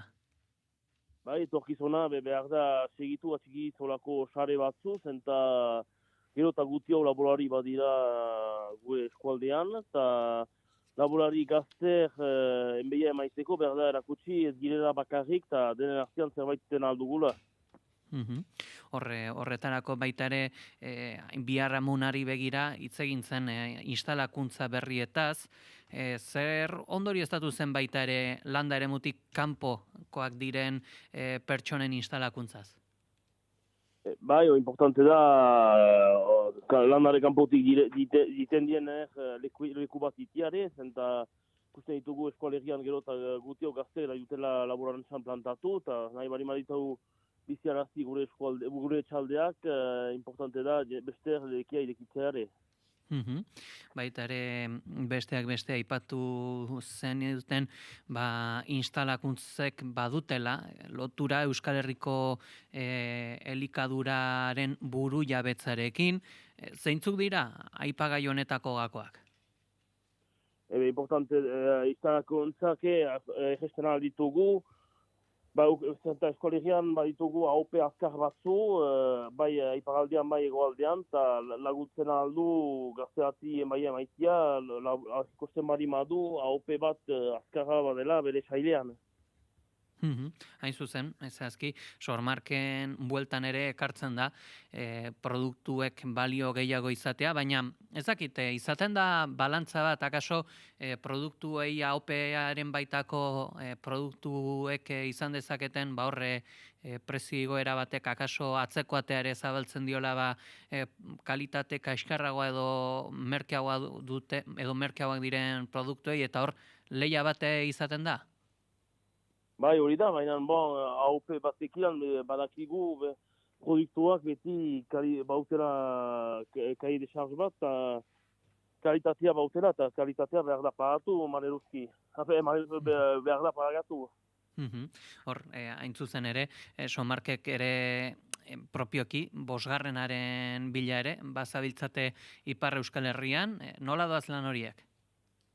Bai, espero dute ukaitzea bosgarrena, Hora, beren ibilbidea zigituko dute zormarka hori ukanez. Guzti hauekin gelditzen era, Michel Kurutxet, Lurramako antolatzaileetako kide bat, eta baita laboraria, eskerrik asko gizonetan gurean izategatik. Mil esker zieri. Baipatuko dugu, ea lehen sektorearen biharramuna zuek nola ikusten duzuen, Begoña, zurekin hasiko gara.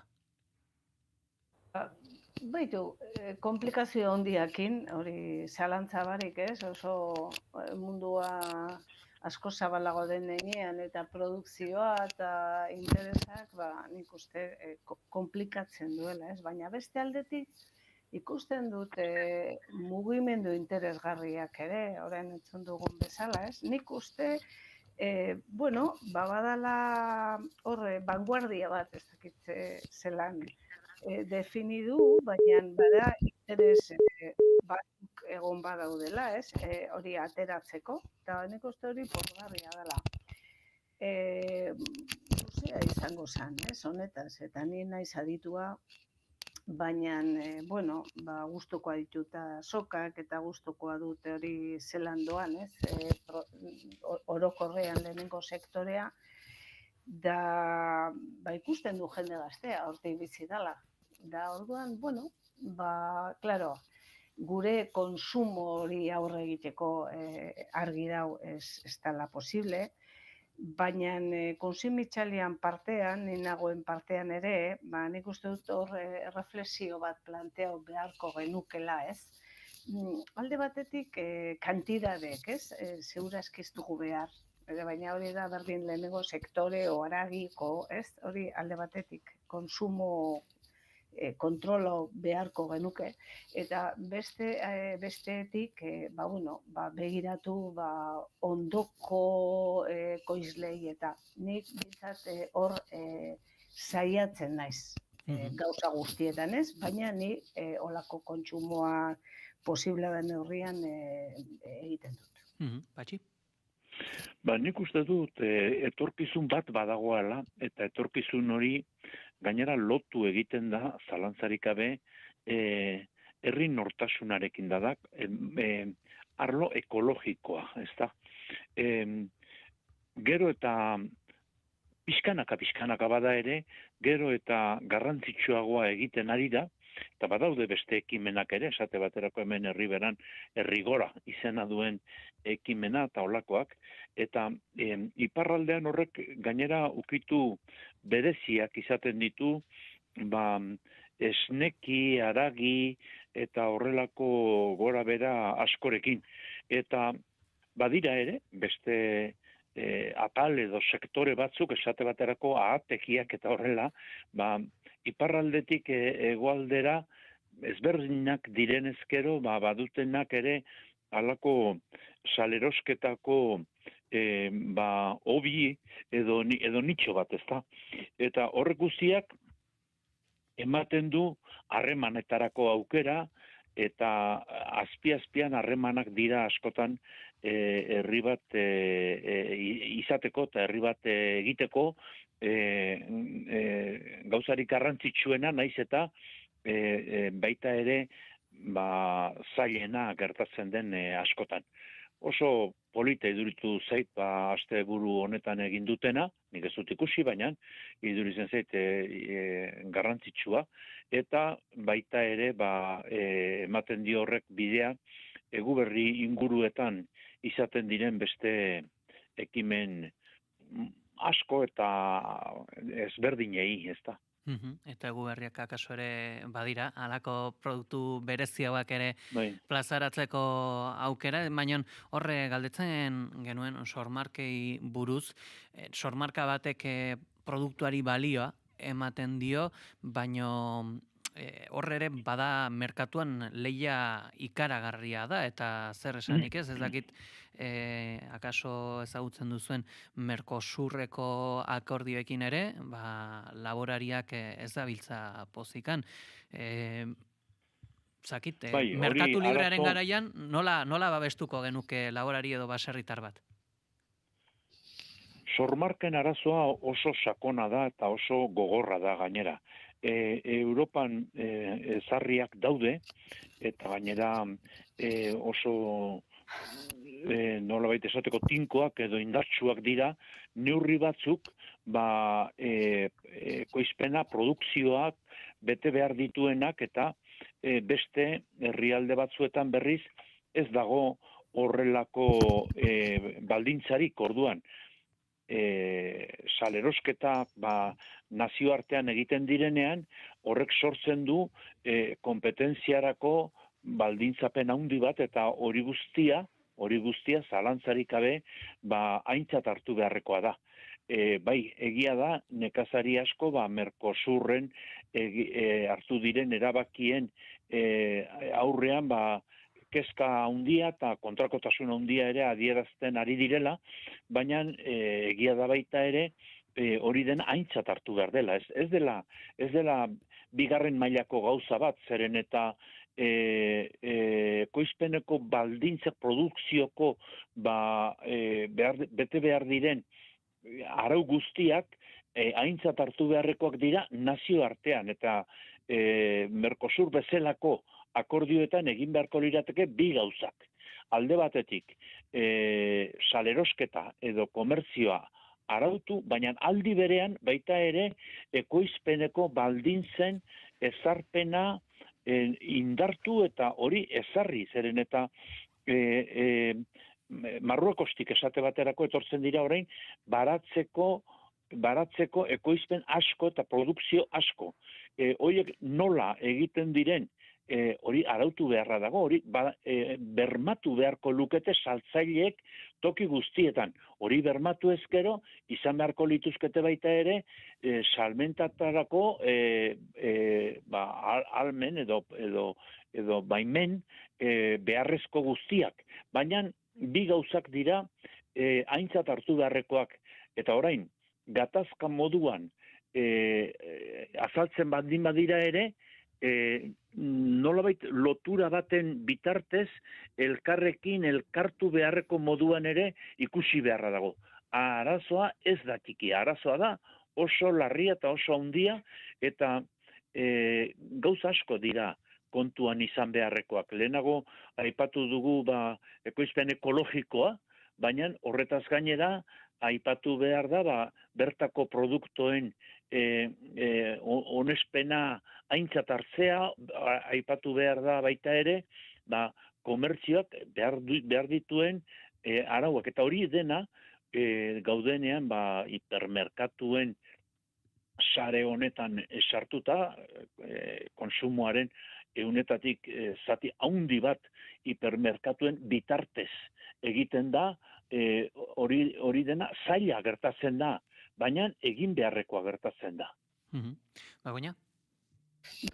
Bai, ados, Patxik plantea duenarekin.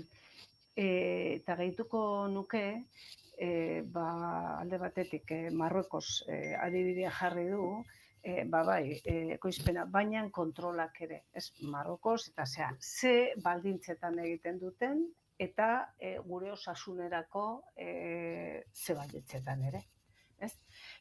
Ilogikoa dana da, Europako batasunatik, eta hau kritika zorrotza da, baldintza batzuk jarri gure baserritarrei eta gure zonako ekoizlei, eta gero, neurri handi baten kontrol gutxiagokin o exigentzia gutxiagokin, ekologia dala, ez dakiz zer, produzio dala, baldintza direla, animaliak direla, eta zabarreko guztiak, ez? Hori hipokresia hutsa da.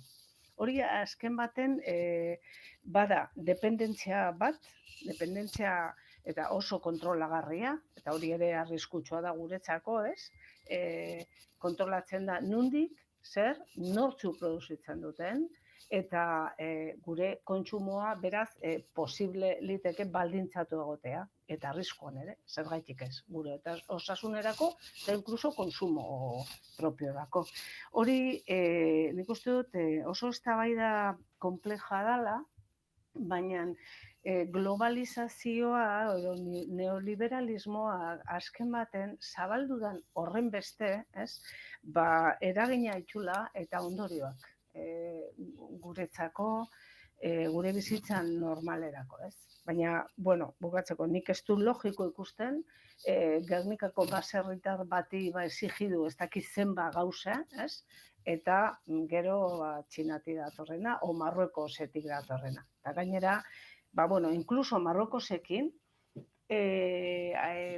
bete ez da, ez garraioan, ez pestizidak eta olakoek. Ez dira bete, historikoki. Baina Marruekos bada sozio privilegiatua, Europako Batasunean, azken baten hor, geopolitika interesa direla eta ezin dugu ahaztu ere, Saharan zer gertatzen da, zer gertatu da, eta azkenengo bolada honetan, Partido Sozialistaren jarrabearekin, ze onartu dan, onun, eta ze desastre, zenbait momentotan beste herrietara begiratzen dugu eta boikotak planteatzen ditugu eta baina Marruekos bai dela benetan oso kezkagarria hango produzioa eta gu gero eta gehiago dependentzia dugu Marruekosekiko. Eta, ni dakidanez Andaluzia hor bidean dagoela, baina konsumo masiborako dut, ez, Marruekosetik. Ezakit, 3 minutu editzen zaizkigu behatzietarako, baina eskainetako azalpenekin akaso baten batek edo nork pentsa dezakena da, hemen laborarien gora bera guztietatik anarago, azkenan errealitatea badela David eta Goliaten arteko borroka. Begoña zuk ederki asko aipatzen zenun, hemen fondoko kontuak ere badirela, egitate edo eta harreman geopolitiko horiek. Bai, zalantzarik gabe. Bai. Goizeko behatziak izan ditzen, minutu tardi besterik ez da gelditzen.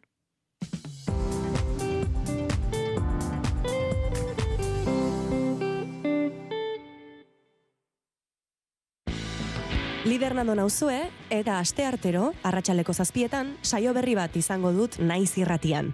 Eta zer topatuko duzuen bertan? Noski, musika. Baina ez orainaldiko tendentzia eta albisteetara lotua dagoen hori ez. Hemen saiatuko gara behintzat denbora gelditu eta ingurura begiratzen. Belarriak prest jartzen musikaren gozamenerako. Eta zergatik ez, bitxikeriaren bat edo beste ezagutzen ere. Ad libitum, Lider Nandorekin. Asteartero, arratsaldeko 7etan, Naiz Irratian. Ongi etorri, Ad libitum saiora.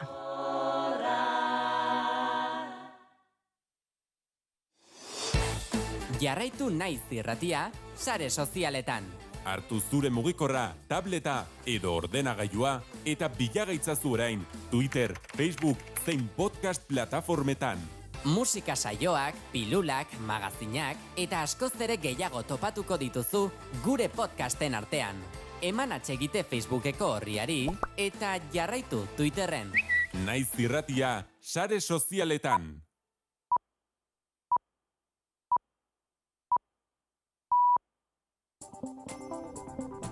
Informazioaren aria, Naiz Irratia.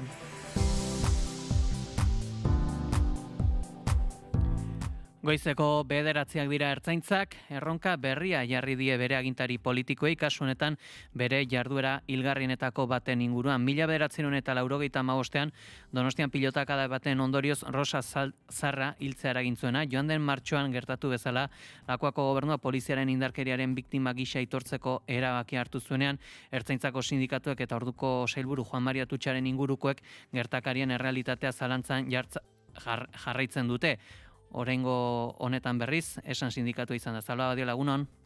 Egunon Peie eta egunon entzuleok, esan bezala oraingoan esan izan da bere negazionismoa adierazi duen lehen sindikatu. Ertzaintzaren bigarren ordezkaria da, azken hauteskundetan, eta 22% babesa lortu zuen. Ohar batean, Eusko Jaurlaritzako Justizia Sailaren erabaki lotsagarria eta justifika ezinaren aurka egin du esanek, Zarra biktima gisa aitortzea erabaki baitu ura babesten duen epai judizialik gabe, froga berririk gabe. Bai eta orain Donostia Donostiako udalak haren oroimenean plaka bat jartzearen aurka ere. Esanek aitorpena berehala baliogabetzea eskatu du, eta baita azaroaren 8 jarritako plaka kentzea ere. Ekitaldian Donostiako alkate Jon Insaustik aitortu zuen, ordezkatzen zuen erakundearentzat Rosa Zarraren familiarekin zorrak kentzeko garaia zela. Gertaeren realitatea estaltzeko orduan erabilitako bertsio ofizialari eutsi dio Esanek, Rosa Zarraren aurreko gaixotasun bat aipatzen zuena, berak Rosa Zarrak aurretik zuen gaixotasuna aipatzen zuena. Bere ustez, garai hartan herrizaingoko sailburu zen Juan Maria Atutxak publikoki egiaztatu zuen, etzela inolako loturarik egon poliziaren jardueraren eta heriotzaren artean, eta argudiatu du Gipuzkoako auzitegiak ontzat eman zuela, kasua epaiketarik gabe artxibatu zuelako. Larun bateko ekitaldian gogoratuko dugu Rosa Zarraren alabetako batek bertsio ofizial jasanezin ura ere baloratu zuela, baina termino erabat desberdinetan. Gezurra esan zutela esan zuen Juan Maria Atutxak esan zuelako bere ama berdin hilko zela pilotakadarekin edo gabe, eta hori gezurra zela. Medikuak beldurragatik isildu zirela, eta auzitegiko medikuek bihotzean zerbait zuela adierazi zutela, adin batetik aurrera beste emakume askorekin gertatzen den bezala. Beraz esandakoa esan sindikatuak, esan ertzaintzako sindikatuak bereari eutsi diola. Eta bestelako kontuetan hegazti gripea astelen honetatik aurrera Nafarroako eta Arabako hainbat eremutako etxetko hegaztiak konfinatuta geratu beharko dira hegaztien gripeak kutsatzeko arriskua murrizteko. Nekazaritza, arrantza eta elikadura ministerioak ezarritako neurriak 1,1 milioi oilori eragiten die, eta debekatu egiten du aire zabalean hegaztiak aztea, instalazioek ez badute behintzat txori jaularik edo eta beste gailurik basoko hegaztiekin kontaktua izatea eragozteko. Ministerioak gogorarazi duenez, Euskal Autonomia Erkidegoan eta Nafarroan ez dira hegaztin uztiategietan kutsatzeak antzeman, baina azken asteetan agerraldiak ugaritu egin dira Europan, berezik Frantzian eta Alemanian, eta hegaztien migrazioarekin eta temperaturaren jaitsierekin batera. Etorri da hori esek momentuzkoak pegi. Guzti hauekin gelditzen gera, eta unaren nondik norakoak ere ezagutzeko gurekin da Itxaso Leon. Egunon? Egunon Pei eta egunon entzule guztiei ere, gaurko gaien artean, memoria eguna dela eta salbuespen politikek eragindako biktimak gogoratuko ditu Etxeratek astelen honetan. Bestalde, emakundek azaroaren 25ko kanpaina instituzionala aurkeztuko du, Barakaldon Zubileta aldeko bi familiak 400 egun daramatela kalean bizitzen salatuko dute. Ekonomia gaietan, elak lakuaren 2026ko aurrekontu proiektuaren balorazio egingo du, aurrekontu sozialagoak izateko proposamenak aurkeztuko dituelarik. Bestalde, baso sektorearen laneko segurtasun falta salatzeko ekintza sindikal deigarria egingo dute gaur goizeko 11etan, lan arriskuen prebentzio legearen 30. urteurrenarekin bat eginda. Eta Gipuzkoako jasangarritasun sailak doako programa aitzindari aurkeztuko du, Gipuzkoar industriari begira formakuntza energetikoa eskaintzeko. Adegi, Elkargi eta Gipuzkoako ganberarekin batera bultzatuko du. Nazioartean gaurkoan COP30 goibilera abiatuko da Brasilean, eta kulturarloa ere betea datorkigu. Gaur izpide bulego taldeak 2027ko kontzertua iragarri duela Miribilan, baina horrez gain Pierre Paul Berzaitzek Xuberoa 25 diskoa aurkeztuko du Baionako On espazioan. Bestalde, Laukizko udalak Lauasetari egingo dion omenaldia aurkeztuko du, azaroaren 14an izango da eskultura baten inaugurazioarekin, eta amaitzeko Pegi Etxepare Institutuak aurkezpena egingo du Parisko Kongresuari buruz eta hiribereko 15 urtetako ospakizunei buruz, Tabakalerako Z aretoan. Oiesek gaurko aurreikuspenak. Guzti hauekin gelditzen gara, eskerrik asko. Gero arte. Eguraldia eta trafikoa Naiz Irratian. Errepidetan bada nabarmentzeko jazoraren bat? Ohiko autopilaketak ditugu Bilbo inguruan, Leioan, Barakaldon eta Galdakaon. Eguraldiaren nondik norakoen berri hemen aurretik esango dugu, une honetan 7 gradu dauzkagula Iruñan, 10 gradu Gasteizen, 12 gradu Donibane Garazin, 11 gradu Maulen eta 13 gradu berriz Baiona, Bilbo eta Donostian. Eguraldiaren nondik norako guztiak, Ikerri Berluzeak. Asteari ekiteko eguraldi lasaiarekin jarraituko dugu. Goizpartean erdi eta goi mailako hodei dezente agertuko da, baina hodei hauek ez dute inolako ondoriorik ekarriko eta eguraldi ateri eta lasaia nagusituko da. Gainera eguerdi aldera ostarte batzuk zabalduko dira eta eguraldi atsegina nagusituko da. Arratsaldeko lehen orduan antzeko joera errepikatuko da, baina arratsalak aurrera ginala hodei geruza trinkotu egingo da eta hodei hauek bereziki lurraldearen hego isurialdean ez da baztertzen zaparrada ahulen bat uztea. Hala ere uskeria izango da, gehienean ateri utziko dio eta giro lasaiak jarraipena izango du eguna amaitu bitarte. Haizeak egotik joko du, goizean ahul xamar, arratsaldean bolada bizi batzuk utziko ditu. Temperatura minimoak antzeko baloretan jarraituko dute eta goiza hotza izango da, minimoak 0 eta 8 gradu bitartean errendituko dira. Maximoek aldiz gora ingo dute eta oso balore atseginak neurtuko dira. Kantauriar isurialdean 18 eta 20 gradu bitartean errendituko dira maximoak eta hego isurialdean aldiz 15 eta 18 gradu bitartean. Temperatura freskoenak urte sasoi honetan normala den bezala. Araba eta Nafarroa erdialdean neurtuko dira, altuenak aldiz kostaldean. Informazioaren aria. Euskotrenek jakinarazten du. Asteburu honetan planik baduzu, Euskotren duzu. Gaueko zerbitzu bereziak larunbatetan kezkarik gabe gozatzeko. Informa zaitez ordutegiei buruz Euskotrenen webgunean edo gure aplikazioan. Euskadi ondo mugitzen da. Euskotren, Eusko Jaurlaritza. Espazio honek besteak beste termozko, aluminiozko, PVC-zko, egurrezko leioak ditu eta kanpoalderako zein barrualderako askotariko itxiturak. Alkain Hogar Hondarribian eta Astigarragan. Aholkularitzarik onena eta erantzuniko soena armairuetan, ateetan, lurzoruetan, sukaldeetan, komunetan, zeranikan. Bai, alkainen.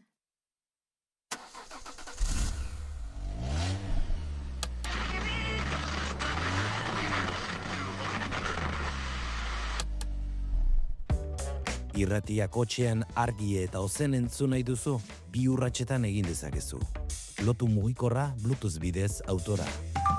Joan, irratia.naiz.eu helbidera eta klikatu zuzenean entzun botoian. Egunon, goizeko 8 dira, ongi etorri Naiz Irratira. Lekornuren dimisioak estatu krisia... Naiz Irratia, 2 urratsetan, edonon eta kalitate ezin hobean.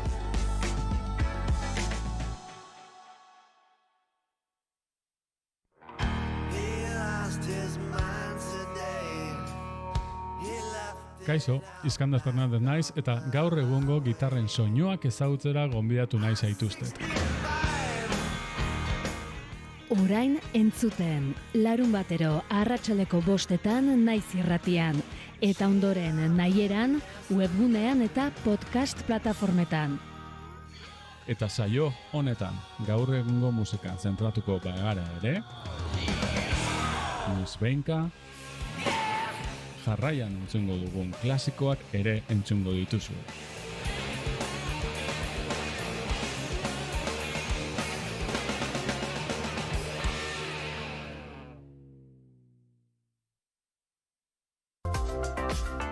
Kultura eta hizkuntza politika sailak, hizkuntza politikarako sailburuordetzak diruz lagundua.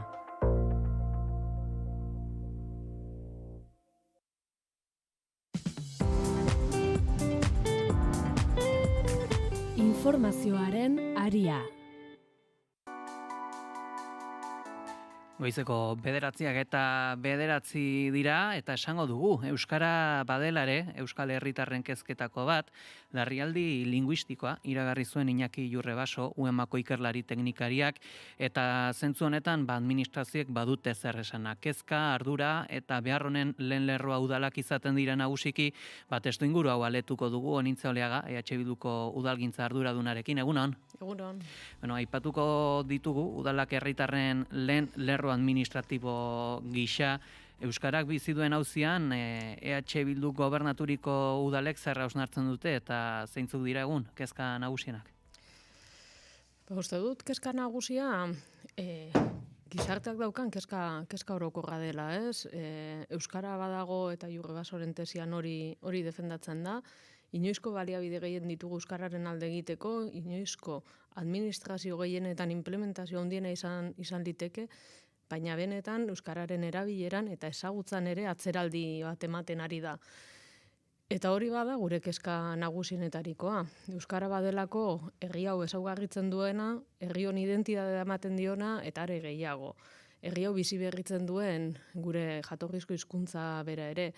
urte luzeetan administrazioan eman den erabilera gorantza joan den arren, momentu honetan ez erabilera bakarri baizik, eta badaukagu oldarraldi judizial oso bat euskararen atzeraldi hori sustengatzen duena.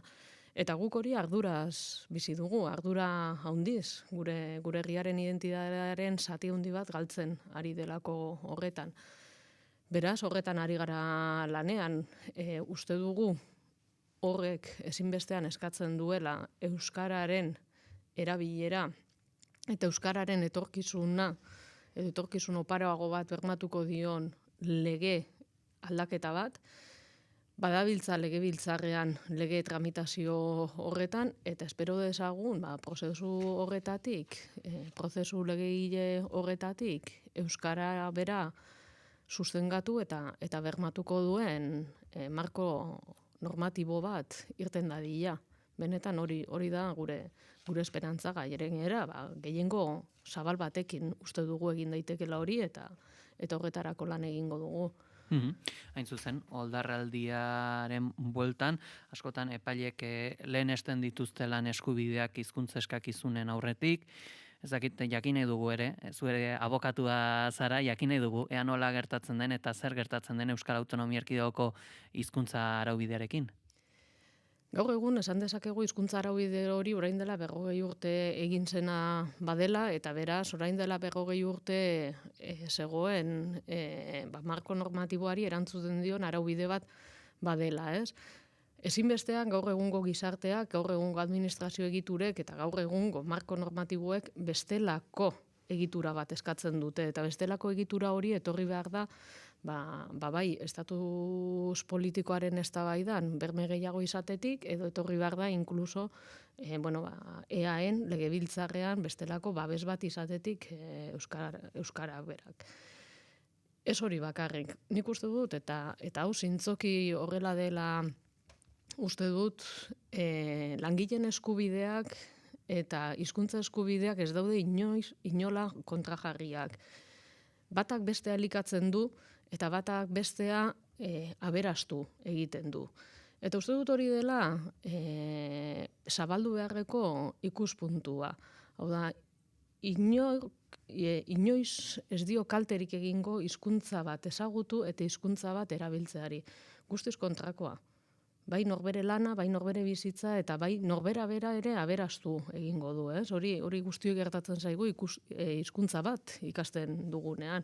Hizkuntza ikasteaz gain, kultura bera ere zabaltzen dizulako, eta harremanak berak ere zabaltzen dizkizulako. Orduan, uste dut oso tranpatia dela langileen eskubideak eta hizkuntza eskubideak kontrajarriak direla defendatzea, guztiz kontrakoa.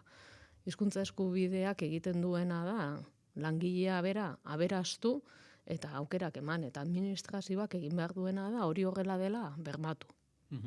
Akaso ez jakintasunetikan, baina akaso eragilek edota alderdi politikoek edota, ez dakit, parte hartu beharko lukete oldarraldiaren bueltan izaten diren epaiketa guzti hauetan akusazio partikular gisa?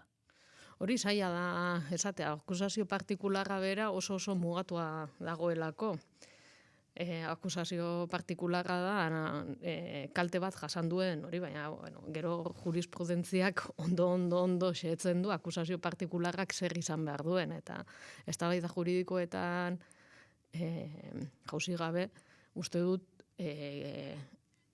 ez dela eztabaida bera epaitegian eman behar, baizik eta guri arduradun politikoei dagokigula arazo bat detektatzen dugunean, eta hemen badago arazo soziolinguistiko bat, horri irtenbide politikoak eta legezko irtenbideak emate horretarako bai gaude parlamentuetan, ez? Botere legegile egiteko, eta momentu honetan arazo linguistiko bat bizi bada, arazo linguistiko horri marko normatibo berri batekin erantzuteko.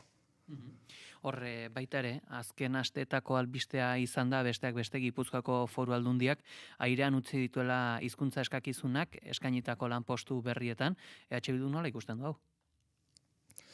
Tentuz ikusten du. EH Bildu ikusten dugulako badela bide, edo izan daitekela bide bat arriskutsua izan daitekena. guk ulertzen dugu, azken urte luzeetan, oldarraldiak besteak beste ekarri duena badela lan eskaintza publikoak geldi egotea, hori bizi dugu, besteak beste, udaletan ere idazkari kontu hartzaileen gabeziarekin, badago idazkari kontu hartzaileen gabezia orokortu bat udaletan, udalak blokeatzen ari dela egun, eta badauka Eusko Jaurlaritzak lan eskaintza publikoa deitua gelditua dagoena epaitegiekin. Hori horrela da, baina inoiz inola irtenbidea ezin litzateke izan hizkuntza eskubide edo hizkuntza eskakizun horietan murriztapen bat ematea. Tentuz ikusten dugu eta uste duguna da horrei irtenbide bat eman behar zaiela eta lehen aipatu bezala irtenbidea ez dator epaitegietatik. Irtenbidea marko normatiboa bera aldatzetik dator eta hor marko normatibo horrek bermeak eman behar dizkio hizkuntza eskakizunei administrazioan euskararen erabilerari administrazioan euskaraz funtzionatzeko izan behar duen gaitasunari baita ere.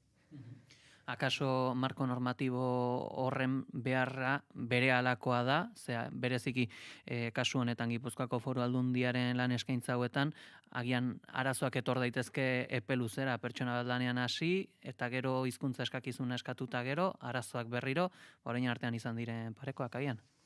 Agian izan daiteke, horrela da, agian izan daiteke.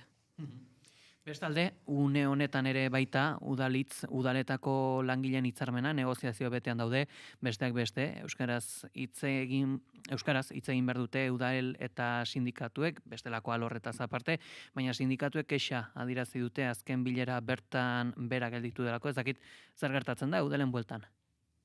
Udalen bueltan gertatzen direna da, badagoela kultura politiko bat edo funtzionamenduan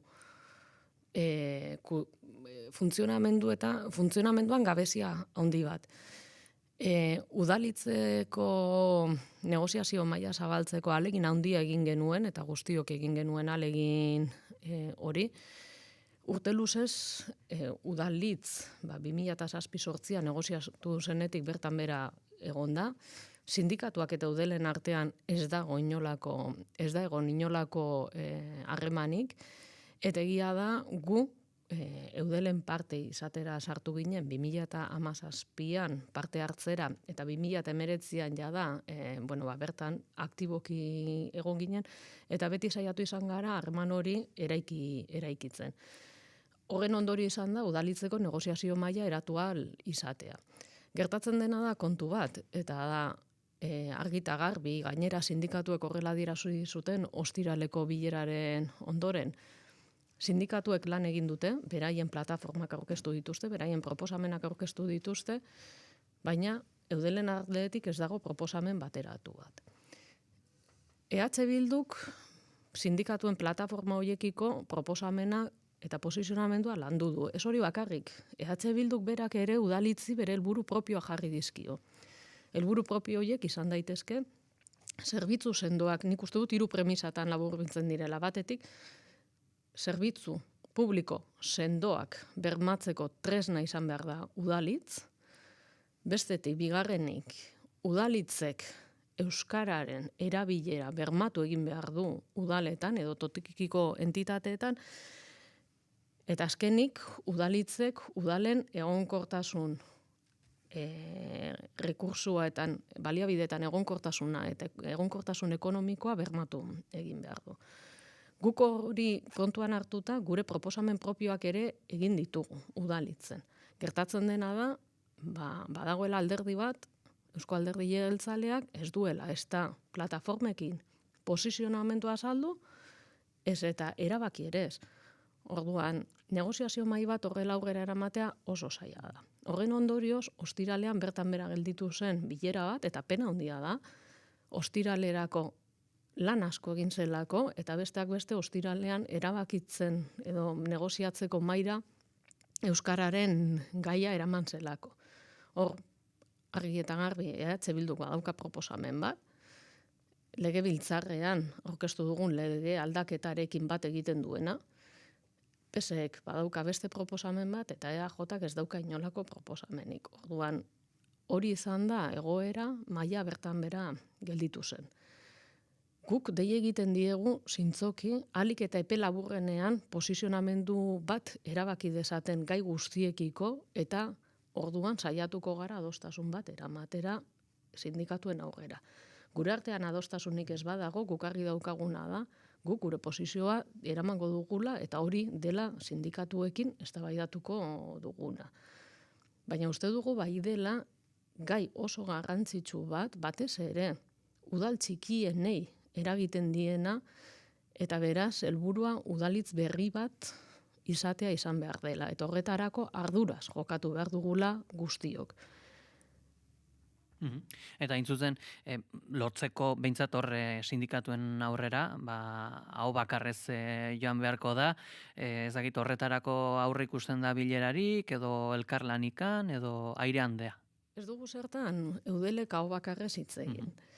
Hau da, sindikatuen aurrera, posizionamendu bateratuak eta elkarguneak izan ditzakegun puntu horietan, elkargune hori eraman beharko da sindikatuen aurrera, eta alegina egin beharko da, errazagoa izan dadi negoziazio maila, baina ezinbestean argi dago adibidez Euskararen gaian EH Bilduk eta PSek oso zaila izango dela elkargune bat izatea. Eta beraz, negoziazio maila eraman beharko du bakoitzak bere posizionamendua, baina ezinbestean bai sindikatu bakoitzak eta bai alderdi bakoitzak argi izan beharko du posizionamendua, mai horretan defendituko duen posizionamendua zein izango den. Eta etxeko lan hori egitea falta zaio, zehazki orain EAJ-ari. Etxeko lan hori egiten duenean, saiatuko gara alderdien artean elkarguneak aurkitzen. Ez soilik EAJ, EH Bildu, PSrekin, baizik eta baita ere independienteen ordezkariekin. Badaudelako hiru lurralde hauetan hainbat udal independientea direnak eta horiek ere badaukatelako ordezkaritza eudelen barnean. Bestalde ere euskarari dagokionez azken aste hauetan ere zalantzan izan den figura ere bada Mikel Manzisidorrena, Ararteko berria, ez da euskalduna, zer egin daiteke egoera honen aurrean? Egoera honen aurrean EH Bilduk egin dezakeena bai izan da lanketa hori egin bestelako perfil bat izango zuen Ararteko bat adostu asmoz. EH Bilduk proposamena jarri ditu horre mai gainean, baina proposamen horiek ez dira onartuak izan, ez da eztabaidatzeko aukerarik eman ere. Galdera ere, hizkuntza eskubideen alorrean adibidez oso zehatza da. Nola defendatuko ditu euskara ez dakien eta euskara jakiteko ahalegina ere egiten ez duen Ararteko batek herritarren hizkuntza eskubideak. Hortik hasi gaitezke eta beste ere modu batzuetara edatu, ez? EH Bildu bai horren inguruan irakurketa oso sendo bat egin duelako. Gai hori landu izan dugu publikoki ere, uste dugu Ararteko batek bestelako neutraltasun politiko bat izan beharko lukeela eta kasu honetan ez dela hori bermatzen. Eta bazegokiola kasu honetan bai EAJ-ari eta bai PSeri EH Bildurekin gutxienez bestelako adostasunerako ariketa bat egitea eta alternatibak aztertzea eta adostea. Aipatu duzu baita ere lege tramitazioa bidean dela Eusko Legebiltzarrean, jakine dugu, ea pixkat zer nolako unean dauden lan horiek, bilera betean edo eta harremanik bada edo zein dagoera?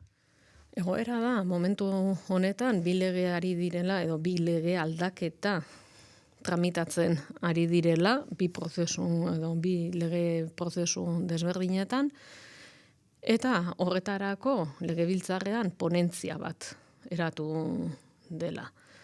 Eta ponentzia horretan batzorderatzeak edo agerraldiak emango direla. Euskal Herria Bilduk bereak proposatu ditu, arlo desberdinak ordezkatzen dituzten perfilak batzorderatzeko edo agerraldiak egiteko proposamena egin du, eta ikusiko dugu bide honetan ere elkargunerik posible ote den batez ere badaukagulako edo izan beharko genukelako helburu amankomun bat, eta bada hori bixe bera, ez? euskararen erabilera eta euskararen susperraldi hori bermatzea herri honetan eta batez ere oldarraldiari harresi bat eraikitzea. Bestalde, baita ere berriki Euskalgintzaren Kontseiluak aldarrikatu izan du, ezinbestekoak direla erabaki politikoak, hizkuntza politika anbiziotsuak eta sendoak. Aipatu dugu, legedia, hainbatetan elkarrizketa honetan, aldarrikapen honi nola erantzungo lioke Bilduk? Lehenengo eta behin uste dugu gure hizkuntzak bestelako estatus baten beharra badaukala eta proposamen hori publikoki azaldu dugu eta beraz badago marko normatibo baten beharra eta bestetik hizkuntza politika ausarten beharra ere, hizkuntza politika publiko ausarten beharra dauka herri honek. Udaletatik saiatzen ari gara, erreza ez den arren udalak baitira, egia da herritarrengatik gertuen dauden instituzioak edo erakundeak badirela, baina baita ere herri honetan baliabide gutxien eta txikienak diren erakundeak dira. Eta beraz, nik uste dut asko egiten dugula, asko daukagula egiteko, baina baita ere egiteko gaitasuna mugatua dela, baina gakoa bai dago horretan, politika publiko ausartak egitekotan. Eta are gehiago, marko normatiboa gainditu badezakete, are hobeto. Guzti hauekin gelditzen gera, Onintze Oleaga, Bilduko udalgintza arduraduna, eskerrik asko gizonetan gurean izategatik. Ni esker zuei.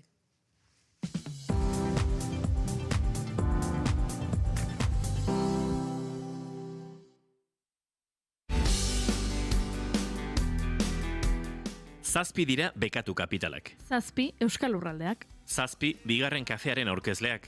Zazpi munduko mirariak, gure txakrak edota asteko egunak. Askorako ematen du zazpiak, horregatik gu indartsu gatoz gure zazpigarren denboraldiaz gozatzera. 10:00 12:00 hartu kafea gurekin. Asteleenetik ostiralera naiz irratian bigarren kafea.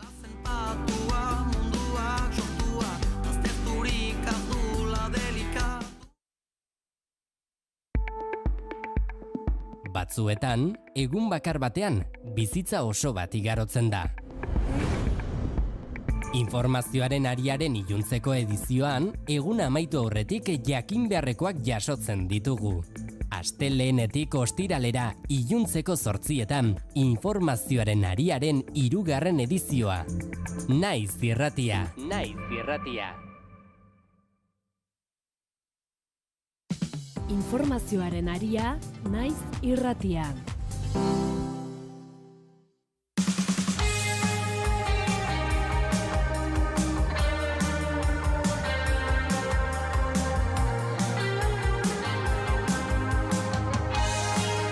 Goizeko 9:00 eta 29 agurtu berri dugu, Onintze Oleaga, eta ekarriko dugu Euskara eta Euskararen bueltako elementu guzti hauek gure analisi maira, Patxi Zabaleta eta Begoña Erraztirekin, aldarrikatu du Oleaga gurean marko normatibo berri baten beharra, edota baita politika publiko ausartak, kezka bat badago, eta asko aipatzen da, kontseiluak berak bere aldarrikapenak plazaratzen ditu, jakitun gara ere, zer nolako albisteak izaten diren, lan eskakizunen bueltan, eta nolako gora berak izaten ditugun. Partekatu nahi dugu, aipagaia zuekin, eta hasteko hasiko gera aipatuz, Gipuzkoako Foru Aldundiaren kasua, lan eskakizunak, lan postu berriak, hizkuntza eskakizunik gabe, etorkizunerako oztopo, hause bera ere, galdetu diogu Oleagari, jakin nahi dugu, kasuistika hau nola ikusten duzuen, Patxi, zurekin hasiko gara. Ikusten dugu eraso larri bat bezala giza eskubideen kontra. Hizkuntza eskubideak giza eskubideak dira. Nortasunari dagozkiolako eta persona bakoitzak gainera bere bizitzan behar dituen norabideak eta erabakiak hartzeko erabili behar izaten duelako hizkuntza. Beti ere, ikuspegi orokor xamar bat emateagatik, eta nik uste dut Begoñak ere hau ontzat hartuko didala, gertatzen ari dena orain oldarraldia esaten duten horrekin, epaiketatako oldarraldia esaten duten horrekin, da Nafarroan azkeneko 45 urte hauetan nozitu eta jasan dugun zapalketa, zabaldu egin dutela epaileek beren jurisprudentzia, nire ustez, genozida horren bitartez, Euskal Erkidego autonomora. Gauza oso larria da. Eta oinarriak hori nolabait gainditzeko izan barko lukete hauek. Koofizialidadea dagoen herrialdeetan, koofizialidadeak esan nahi du bi hizkuntzak berdinak izan behar dutela. Bestela, zapaltzen dira lan eskubideak, zapaltzen dira giza eskubideak, eta zapaltzen dira beste jokabide guztiak ere. Eta horretarako aldatu behar baldin badira, legeak aldatu beharko dira, bestela, epaileekin eta honetan zoritxarrez eta pena handiz gainera, aipatu beharrak daude Euskal Erkidego autonomoko epaitegi gorena edo superior eta audientziak eta beste epaile guztiak, azkenean azpiratuak daudelako edo menperatuak daudelako orain egin den hildo horrekin. Hemen, Nafarroan, orain dela 40, 35, 30 urte, epailek hasi ziren esaten, eta badaude horren adibide ugari, batzuek uste dute beren herriko eskildorrea edo kanpaitorrea dela munduko monumenturik garrantzitsuena, eta beste batzuek uste dute euskarak duela sekulako garrantzia, eta olako argudioak emanez hasi ziren, da erabiltzen zituzten batez ere bi argudio, bat ez dute askotan aipatzen jada, eta bat hori zen euskarak zertarako balio duen. Esaten zuten mitinetan, da horrela UPN-eko mitinetan hori entzun izan du da askotan. Semea medikuaren gana eraman ezkero zer nahi dugu euskaraz mintzatzea edo sendatzea. Sendatzea, eta egiten zituzten sekuloko algarak eta barrak ohartu gabe medikuak sendatu nahi baldin badu pertsona bat, pertsona horrekin harreman hitzegina eduki behar duela nahita nahi ez. Bestela nola egin, esate baterako psikologia, psikiatria, eta ez bakarrik adimen edo buruko gora beratan, baizik beste toki korputzeko toki guztietan ere, non daukazu mina, azkenean personak geisten zituzten animalien mailara. Zakur bateri ezin zaio galdetu non daukazu mina edo noiz hasi zaizu mina egiten. Gauza hori zen argumentu bat, eta horrek baditu 1000 garapen edo 1000 modelo eta baita ere bere irrigarritasuna hainbestetan azaldu izan du. Eta bestea da, berdintasuna, alegia, lanerako, sarrerako berdintasuna, soilik babesten dela erderaz mintzatuta. Baina, ertzaintza izateko onartuko luketen norbait espainolez ez dakiena, hizkuntza ofizialak bi direnean, ertzaintza guztie jakin beharko lukete espainola eta euskara. Euskara eta espainola. Espainola eta euskara. Eta hori da giza eskubideak defendatzea. Eta berdin, medikuntza egiteko behar da medikua, baina mediku horrek ere jakin beharko ditu bi hizkuntzak, baina medikua ez dena ezin daiteke sartu. Eta hori ez da giza berdintasuna ukatzea. Egia da, askotan ez dela behar bezala hartu hizkuntza eskubidea giza eskubide mailako bezala. Eta horretan, lehendabizi irabazi behar den apustua, apustu ideologikoa da. Apustu ideologikoa irabazi ezkero, irabaziko da apustu politikoa. Eta apustu ideologikoa eta politikoa irabazi ezkero, nahita nahiez legediaren aldaketa, eta legediaren aldaketak ekarri beharko du jurisprudentziaren aldaketa. Bai, jurisprudentzia salagarria da, jurisprudentzia deitoragarria da, jurisprudentzia mesprezagarria da, egiten ari direna. Baina, ezin dugu pentsatu hor dauden egileek, alegia epaileek, aldatuko dutenik beren jarrera, beraiek egingo dute jarraitu legeak agintzen duten bidetik eta legearen gabeziak edo utsegiteak hasieratik daude konstituziotik, lege orokorretatik eta beste lege guztietatik. Oso garrantzitsua izango litzateke baita ere, lehendabizi irabazi behar den apustu ideologikoa irabazteko, Europako koofizialitatearen apustua irabaziko balitz. Importante izan duden bezala, Espainiako lege biltzarrean, kongresuan bertan, eta senatuan, irabazi den bezala, beste apustu hori. Eta gainera, gogoan izan behar delako baita ere, ideologiako eztabaidak asko aurreratu direla. Bueno, gehiegi hitz egin gabe, nire iritzia eman dut, eta iduritzen zait arazo hau oso larria dela, eta modelo politiko berri asko, esate baterako zaharretxeak, euskararen zerbitzurik ematen ez duten zaharretxen eredua edo modeloa, ezarri egin direla, azkeneko urteetan gauza normala balitz bezala. Eta hori ere da, zapalketa haundi eta sakon baten irudia. Gero, lasai patxi, gero labur egingo dizut galdera medikuarena, baina horren bersio modernoan, baina Begoña lehenbizi jakin nahi dugu, bat egiten duzun, patxik esan dakoekin. Bitu, orokorrean bai. Asunto oso larria da, oso egoera benetan larria eta aurrera begira bueltan behar zaio, ze kolokan dagoena goi mailako asuntoa denez, bada gure kultura eta gure hizkuntza.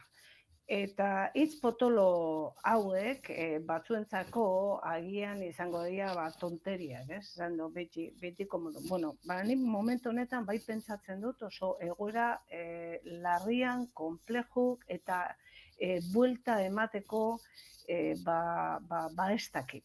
Nira hasi naiz zalantzan eukitzen, ez?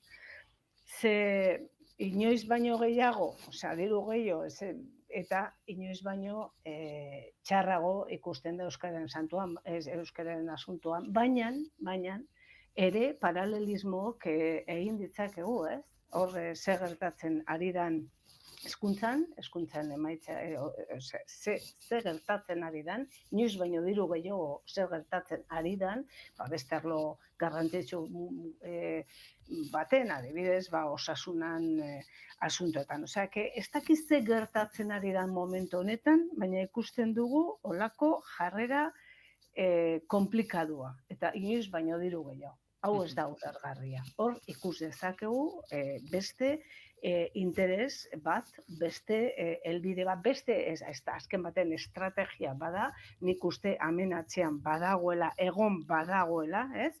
Denbora irabazten eta estrategia hori da, eta horretako oso tresna aproposadia, judizializazioa, arazoak, hemen komentau diren lan publikoetan, en fin, eta beste askotan ere. Eta azken baten da estrategia bat. Eta, bai? Bai, hain zuzen, galdera modernoa ingo dizuet, orain, zer nahi hau duzue, Arartekoa euskalduna, ala herria ongi defendatzen duena? Nik uste dut Arartekoak espainola jakin behar duela. Hemen lebidunak gara asko, eta orduan espainola ez dakien Ararteko bat ez daiteke herritarrekin ongi harremandu, eta ez litzateke Ararteko ona, egokia eta baliagarria izango. Eta horrek denak, berdin, balio du euskara jakitearekin. Euskaraz ez dakien Arartekoa ez daiteke zentzuz eta maila honean harremandu euskaraz hitz egin duten, hitz egin nahi duten, edo hitz egin behar duten jendearekin. Eta beraz ez daiteke Ararteko ona izan. Izango da Ararteko txarra. Begoña? Mikel Mazizidorren espedientea oso ona da, zalantza barik. Horre nik uste ezagutzen dugula eta ez dagoela asko esateko. Baina euskara bai dala handika bat. Eta nik pentsatzen dut, nabarituko duela. Eta azken baten, ez dakit bere alde joango dan izendapen hau.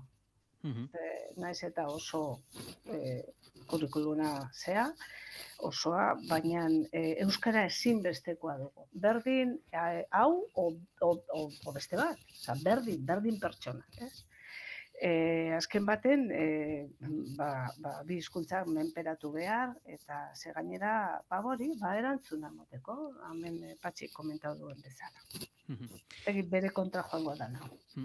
Ikusi barko. Goizeko 10 gutxi direla aurrera egin beharra dugu eta esan beharra dugu goiz honetako albiste da esan Ertzaintzaren 2. sindikatuak eskatu duela Rosa Zarraren gogoan jarritako plaka hori Donostian kentzea eskatu dutela. Zehazki esan dute baitare esan sindikatuaren partetikan,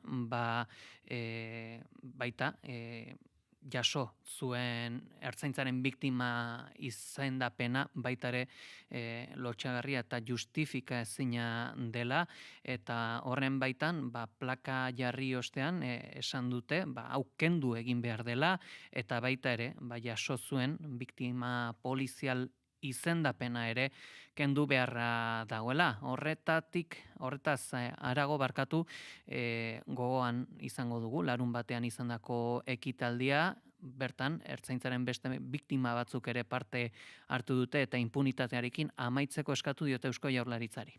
Rosa Zarra 1995ean hil zen, Ertzaintzak jaurtitako gomazko pilota batek sabelean jo eta horrek eragindako zaurien ondorioz. Donostiako Amara Berri auzoan bizi zen eta 6 seme-alaba zituen. Orain 3 hamarkadak geroago Ola eta plazan jarritako plaka horrek justizia eta memoriaren bidean urrats berri bat adierazi du.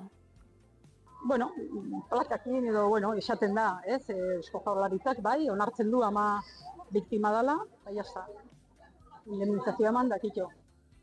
Jon Insausti alkateak adierazi du udalak zor bat zuela Rosa Zarrarekin eta ekitaldiarekin min hori arintzeko pauso bat eman dutela. Aipatu du memoria, egia, justizia eta erreparazioan oinarritutako gizarte bat eraiki nahi dutela. Rosa Zarraren alabak Idoia Irazustak eskertu du aitorpen hori, baina salatu du autokritika falta dagoela oraindik. Gogorarazi du garai hartako arduradunek gezurra esan zutela eta amaren heriotzaren inguruan fede txarrez jokatu zutela. Nik gesan nion, aukera daukala guri barkamena eskateko. Merezi dugun barkamena. Beak barkamena eskatu barkamena edo sentitzen dut.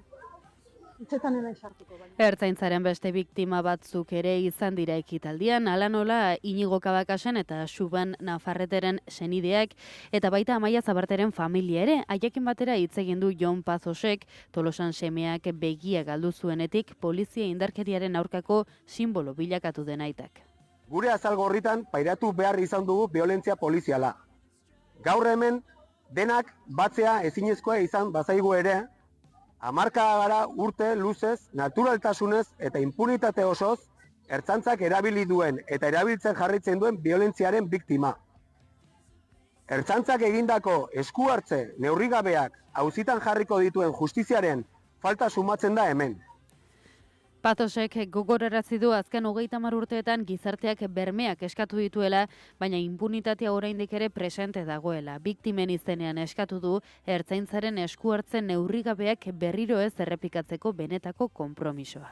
Ertzaintzak egindako esku hartze neurrigabei impunitaterik eskainiko ez dien Eusko Jaurlaritzaren falta sumatzen da hemen. Itxu-itxuan esku hartze neurrigabe horiek defendatu eta are gehiago sumatzen da hemen. jakin nahi dugu, ea nola ikusten duzuen Euskal Administrazioaren erantzuna halako kasuistika zehatzari, eskaria egin dute, erantzun bat eskatu dute, Begoña, zer erantzun beharko luke administrazioak? Ez dakit. Ez dute espedientea ezagutzen, baina edozein kasutan, hemen dagoenak da, nik uste dut oso nahazte borrazte ilogiko bat.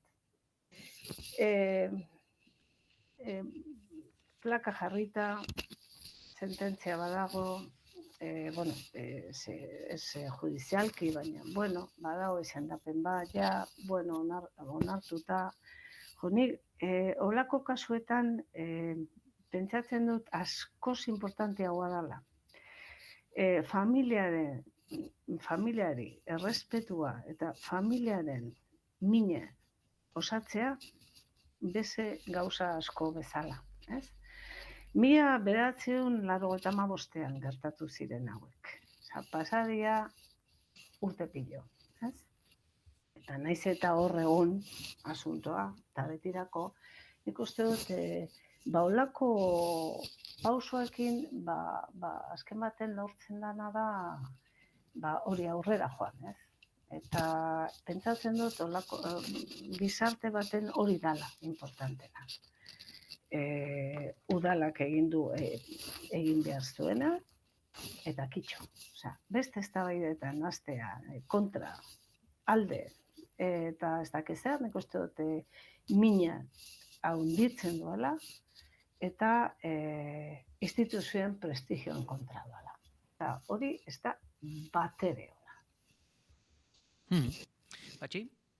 Nik uste dut, garai hartan, 85ean, oso gogoan daukat,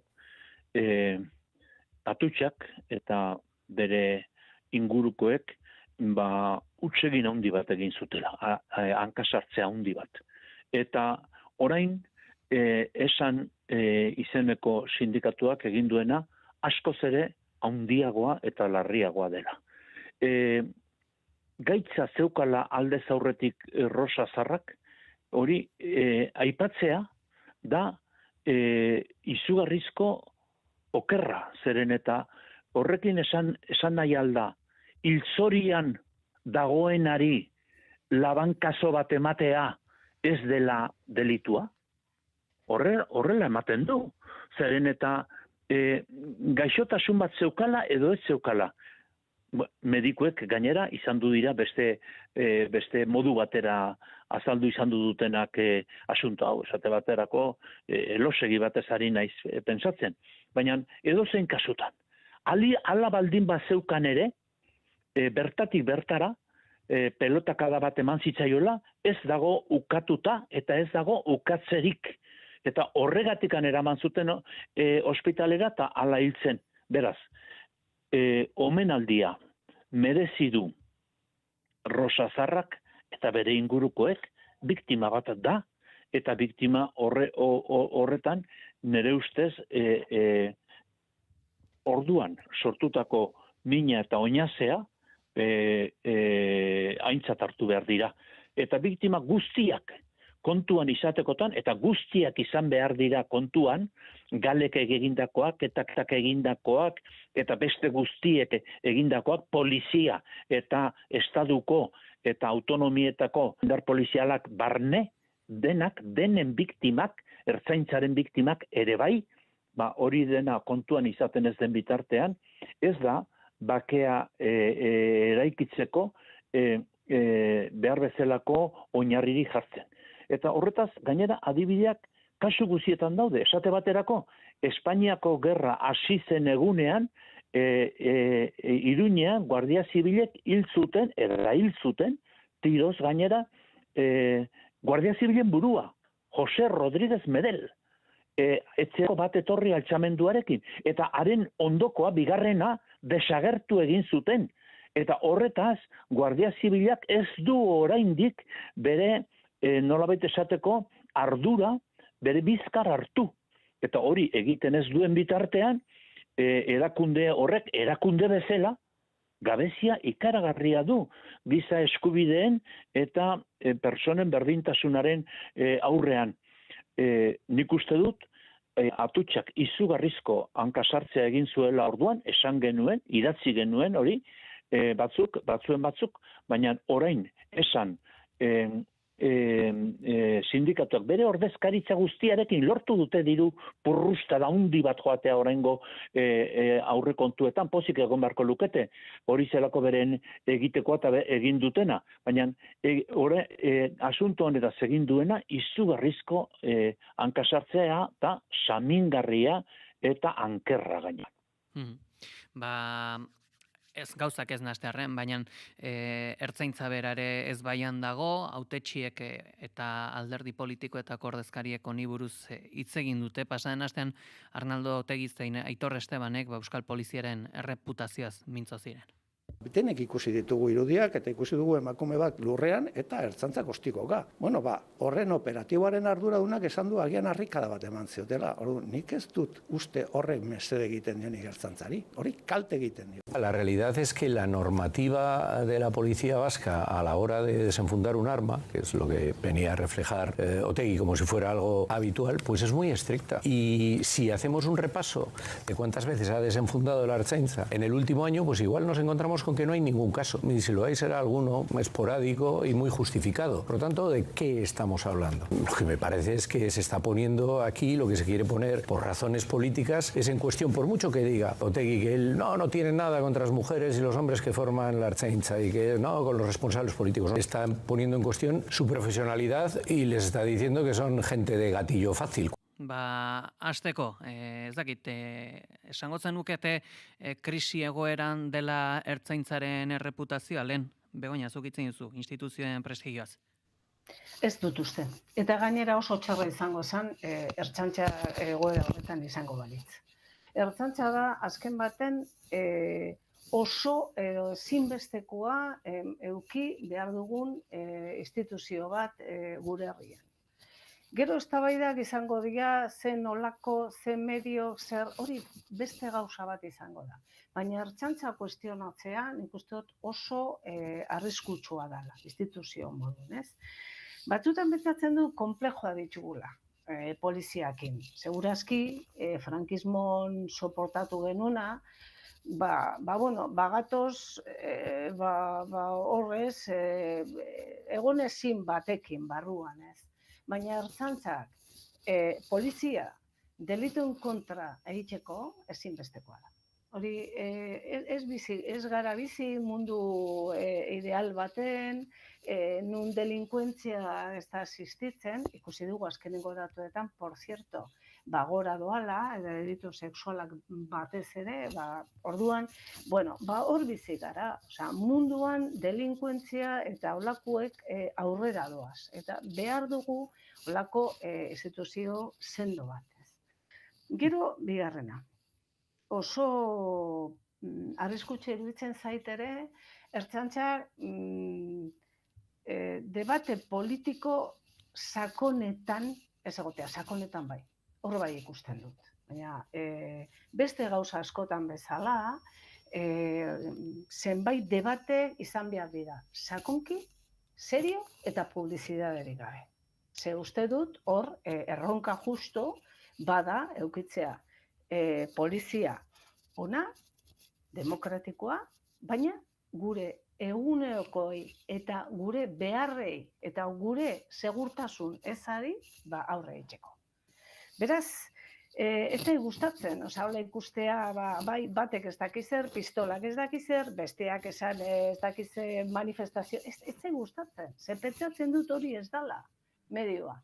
Ze behin eta berriro ikusi dugu, ertzaintza kuestionatzen zala beste boteretatik, eta botere horiek ez dira inosok, lehen euskaran komentau dugun bezala, hemen estrategia konkreta badago, horrek eskatzen nau.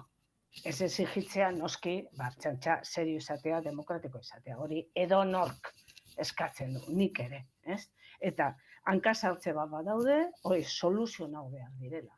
Baina ertzaintza bat nun delinkuentea pasatzen direla eta ez zaiela zer egiten, nik ez dut ikusten. Nik behar dut ertzaintza bat serioa, baina aurre egiten duenari.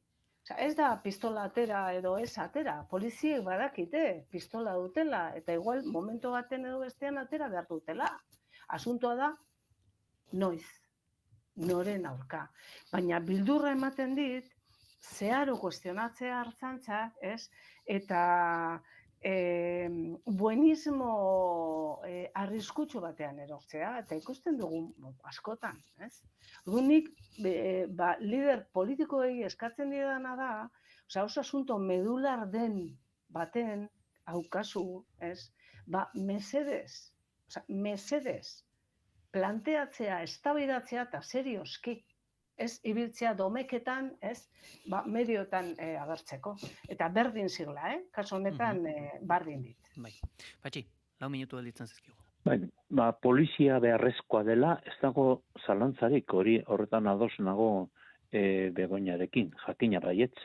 Eta gainera, ez bakarrik beharrezkoa, baizikan ezinbestekoa. Eta gainera, hori guztia esan ondoren, ze polizia eredu behar den da eztabaidatu behar dena. Beraz, ez da polizia bai, ala polizia ez eztabaidatu behar, baizikan ze polizia eredu den azpimarratu beharrekoa. Adibide oso errex bat, torturari buruzkoa. Polizia modelo batean, tortura posiblea izan du da, eta ez bakarrik posiblea izan du da, baizikan izan du da, araua, jokatzeko modua, torturatzen zuten frankismoko poliziak, torturatzen zuten beti, eta gainera torturatzen zutela, esaten zuten beraiek, eta erabiltzen zuten horren baiestapena, beren jokabidea indartzeko. Eta orduan, tortura nola?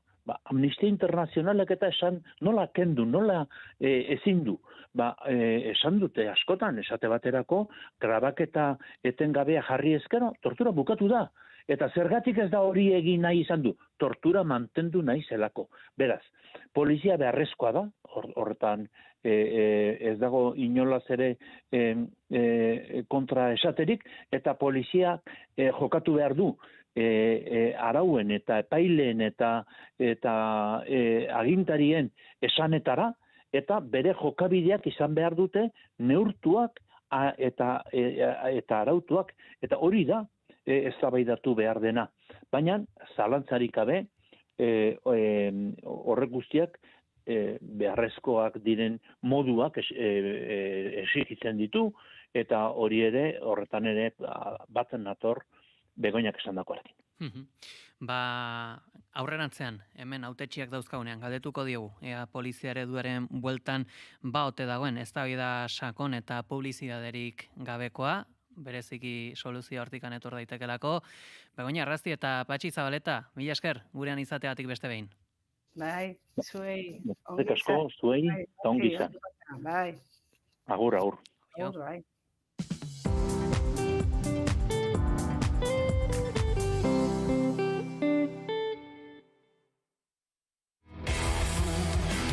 Otea Lili irratsaioak infrentzuaren bi alde ditu, zorrotza da Otea eta Lilia Leuna.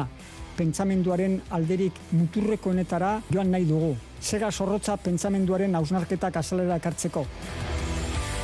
Otea Lili saioan, Ritxi Aizpuruk musikariak gonbidatuko ditu astero. Musikaren eta bizitzaren argi ilunetaz hitz egiteko. Ostegunero, arratsaldeko 7:00, Otea Lili, Naiz irratian.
Goizeko 10 dira. Kolonbiako estatuak bere erantzukizuna onartu eta barkamena eskatu zuen igande honetan 1984 2002 urteen artean Unión Patriotika Alderdi Ezkertiarreko milaka militanteren sarraskiagatik. Karibeko Santa Marta hirian Gustavo Petro presidentea buruzela egindako ekitaldi batean. Itxaso Leon, egunon.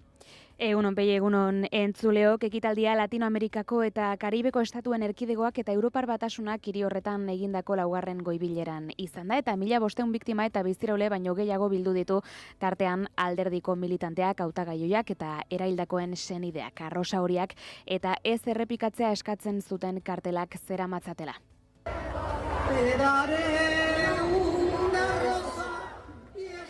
Entzuten ari garen Aida Abella senataria da bertan parte hartutako biktimetako bat, mugimenduaren paper historikoa aldarrikatu du eta eskerrak eman dizkio gobernuari nazioarteko epaia betetzeagatik. Ekitaldia hasiera batean 2024ko urrirako programatuta zegoen, baina bertan bera geratu zen Petro presidentea gaixorik zegoela eta bertaratu etzelako.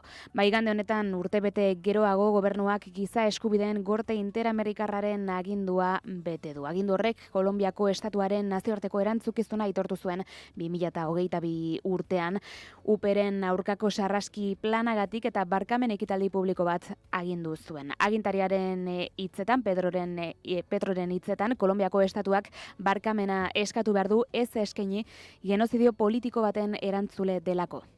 La palabra genocidio político todavía no es muy reconocida en el orden jurídico internacional. Es genocidio. Eta gurera etorri eta kontu praktiko bat aipatu behar dugu, jakin dugu Bilboko udalak Artxandako funikularraren zerbitzua etengo duela azaroaren 10, 11 eta 12 gaur bihar eta etzei mantentze lanak egiteko. Udalak adierazi duenez, autobus zerbitzu berezia jarriko da E5 linea Bilbo eta Artxandaren arteko garraioa indartzeko. Zerbitzu hori A7 lineako ohiko autobusaren osagarri modura emango da, azken horrek normaltasunez jarraituko baitu. Autobusak Bilbobusen erabilera arau berberak izango ditu, beraz Bilbobusen tarifa aplikatuko da eta Bilbobusen araudia betez ez da ez bizikletarik ez txakurrik onartuko autobusean. Eguraldia eta trafikoa naiz irratian. Informazio praktikoari dagokionez, trafiko aldetik esan behar dugu berriki amaitu direla Bizkaialdean arazoak eragiten ari ziren ohiko autopilaketak eta bestalde gaurko eguraldiaren iragarpena Iker Ibarluzeak ekarriko du. Asteari ekiteko eguraldi lasaiarekin jarraituko dugu.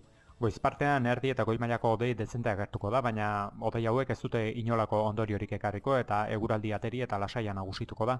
Gainera eguerdi aldera ostarte batzuk zabalduko dira eta eguraldi atsegina nagusituko da. Arratsaldeko lehen orduan antzeko joera errepikatuko da, baina arratsalak aurrera ginala hodei geruza trinkotu egingo da eta hodei hauek bereziki lurraldearen hego isurialdean ez da baztertzen zaparrada ahulen bat uztea. Hala ere, uskeria izango da, gehienean ateri utziko dio eta giro lasaiak jarraipena izango du eguna amaitu bitarte. Haizeak egotik joko du, goizean ahul xamar, arratsaldean bolada bizi batzuk utziko ditu, temperatura minimoak antzeko baloretan jarraituko dute eta goiza hotza izango da, minimoak 0 eta 8 gradu bitartean errendituko dira, maksimoek aldiz gora ingo dute eta oso balore atseginak neurtuko dira, Kantauriar isurialdean 18 eta 20 gradu bitartean errendituko dira maksimoak, eta hego isurialdean aldiz 15 eta 18 gradu bitartean, temperatura freskoenak urte sasoi honetan normala den bezala. Araba eta Nafarroa erdialdean neurtuko dira, altuenak aldiz kostaldean. Guzti hauekin gaditu behar dugu. Eskerrik asko Itxaso. Gero arte, Pegi. Eta joan aurretik beti bezala agurtuko ditugu bigarren kafeako kideak. Egunon. Egunon. Egunon, Pegi. Beno astelena heldu da, egun latza izango da askorentzat. Nola lortuko duzu egun arintza, nolako kontuak aipagai gaurko honetan? Jesukriston astrena daukagu, baina gogoare bai. Gogoare bai irratsaia egiteko. Dena daukagu. Hemen kafesnea, kafe hutsa, denetari daukagu gure kafetegian, Kontabilitatearen munduko eguna, ez egun alaia, Bai, mardula bezain zirraragarria, esango genuke. Tira, Zipotza Kultur Elkarteak 40. urteurren ospatuko du datozen egunetan eta eurekin euren egitarau aztertzen ariko gara, Amaiur Altamira Elkarteko kidearekin. Eli Ponbore gurean izango da, Euskara Bildua jardunaldietan landu dituzten gaiak eta bertatik atera diren ondorioak gurekin aletzeko. Astelenero bezala puripurian tarteari izango dugu. Telesaiak eta pelikula gomendatuko dizkizuegu eta nik gaur puripurian filosofia pixka bat hautsi eta klasiko batzuk ekarriko ditut, Pegi, akaso batzuk gustatuko zizkizu. Eta tira, kontu gehiago eta denetarik, hurrengo bi orduetan. Adi egon beharko dugu orduan, eskerrik asko. Eskerrik asko zuri. Eta gure partetik besterik ez, joateko tenore heldu zaigu, bihar ere bueltan izango era. Ondo izan, aio? Naiz irratia.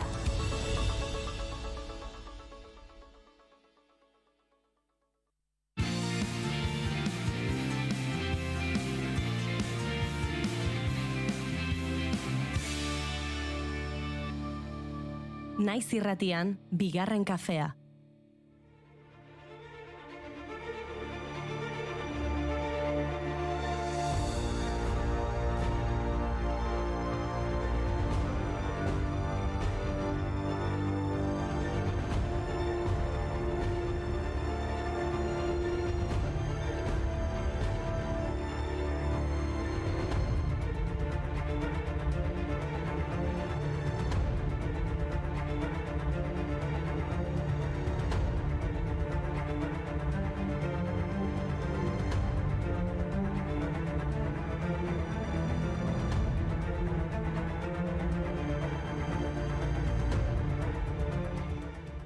Egunon guztioi eta ongi etorri bigarren kafera. Kafe hutsa bat 50, ebakia bat 70, kafesnea bat 80, kolakaua 250. Bai, kontuak egiten ari gara, izan ere gaur azaroak 10 kontabilitatearen mundu eguna da. Gaurko eguna hautatu omen zuten 1984ko azaroaren 10ean argitaratu zutelako Summa de aritmetica, geometria, proporzioni et Proporzionalita izeneko lehenengo kontabilitate liburua. Liburu honen egilea Luca Pacioli matematikari italiarra da. Algebra idazteko eta argudiatzeko estandar berri bat ezarri zuen. Eta gerora kontabilitateko metodo profesionalen garapenean eta estandarizazioan sekulako eragina izan zuen. Alde naiz kontrako, zauri da beti. Zenbaki artean, nastu hoi garaien dia. Nola udazkenian, horbela eta aizia.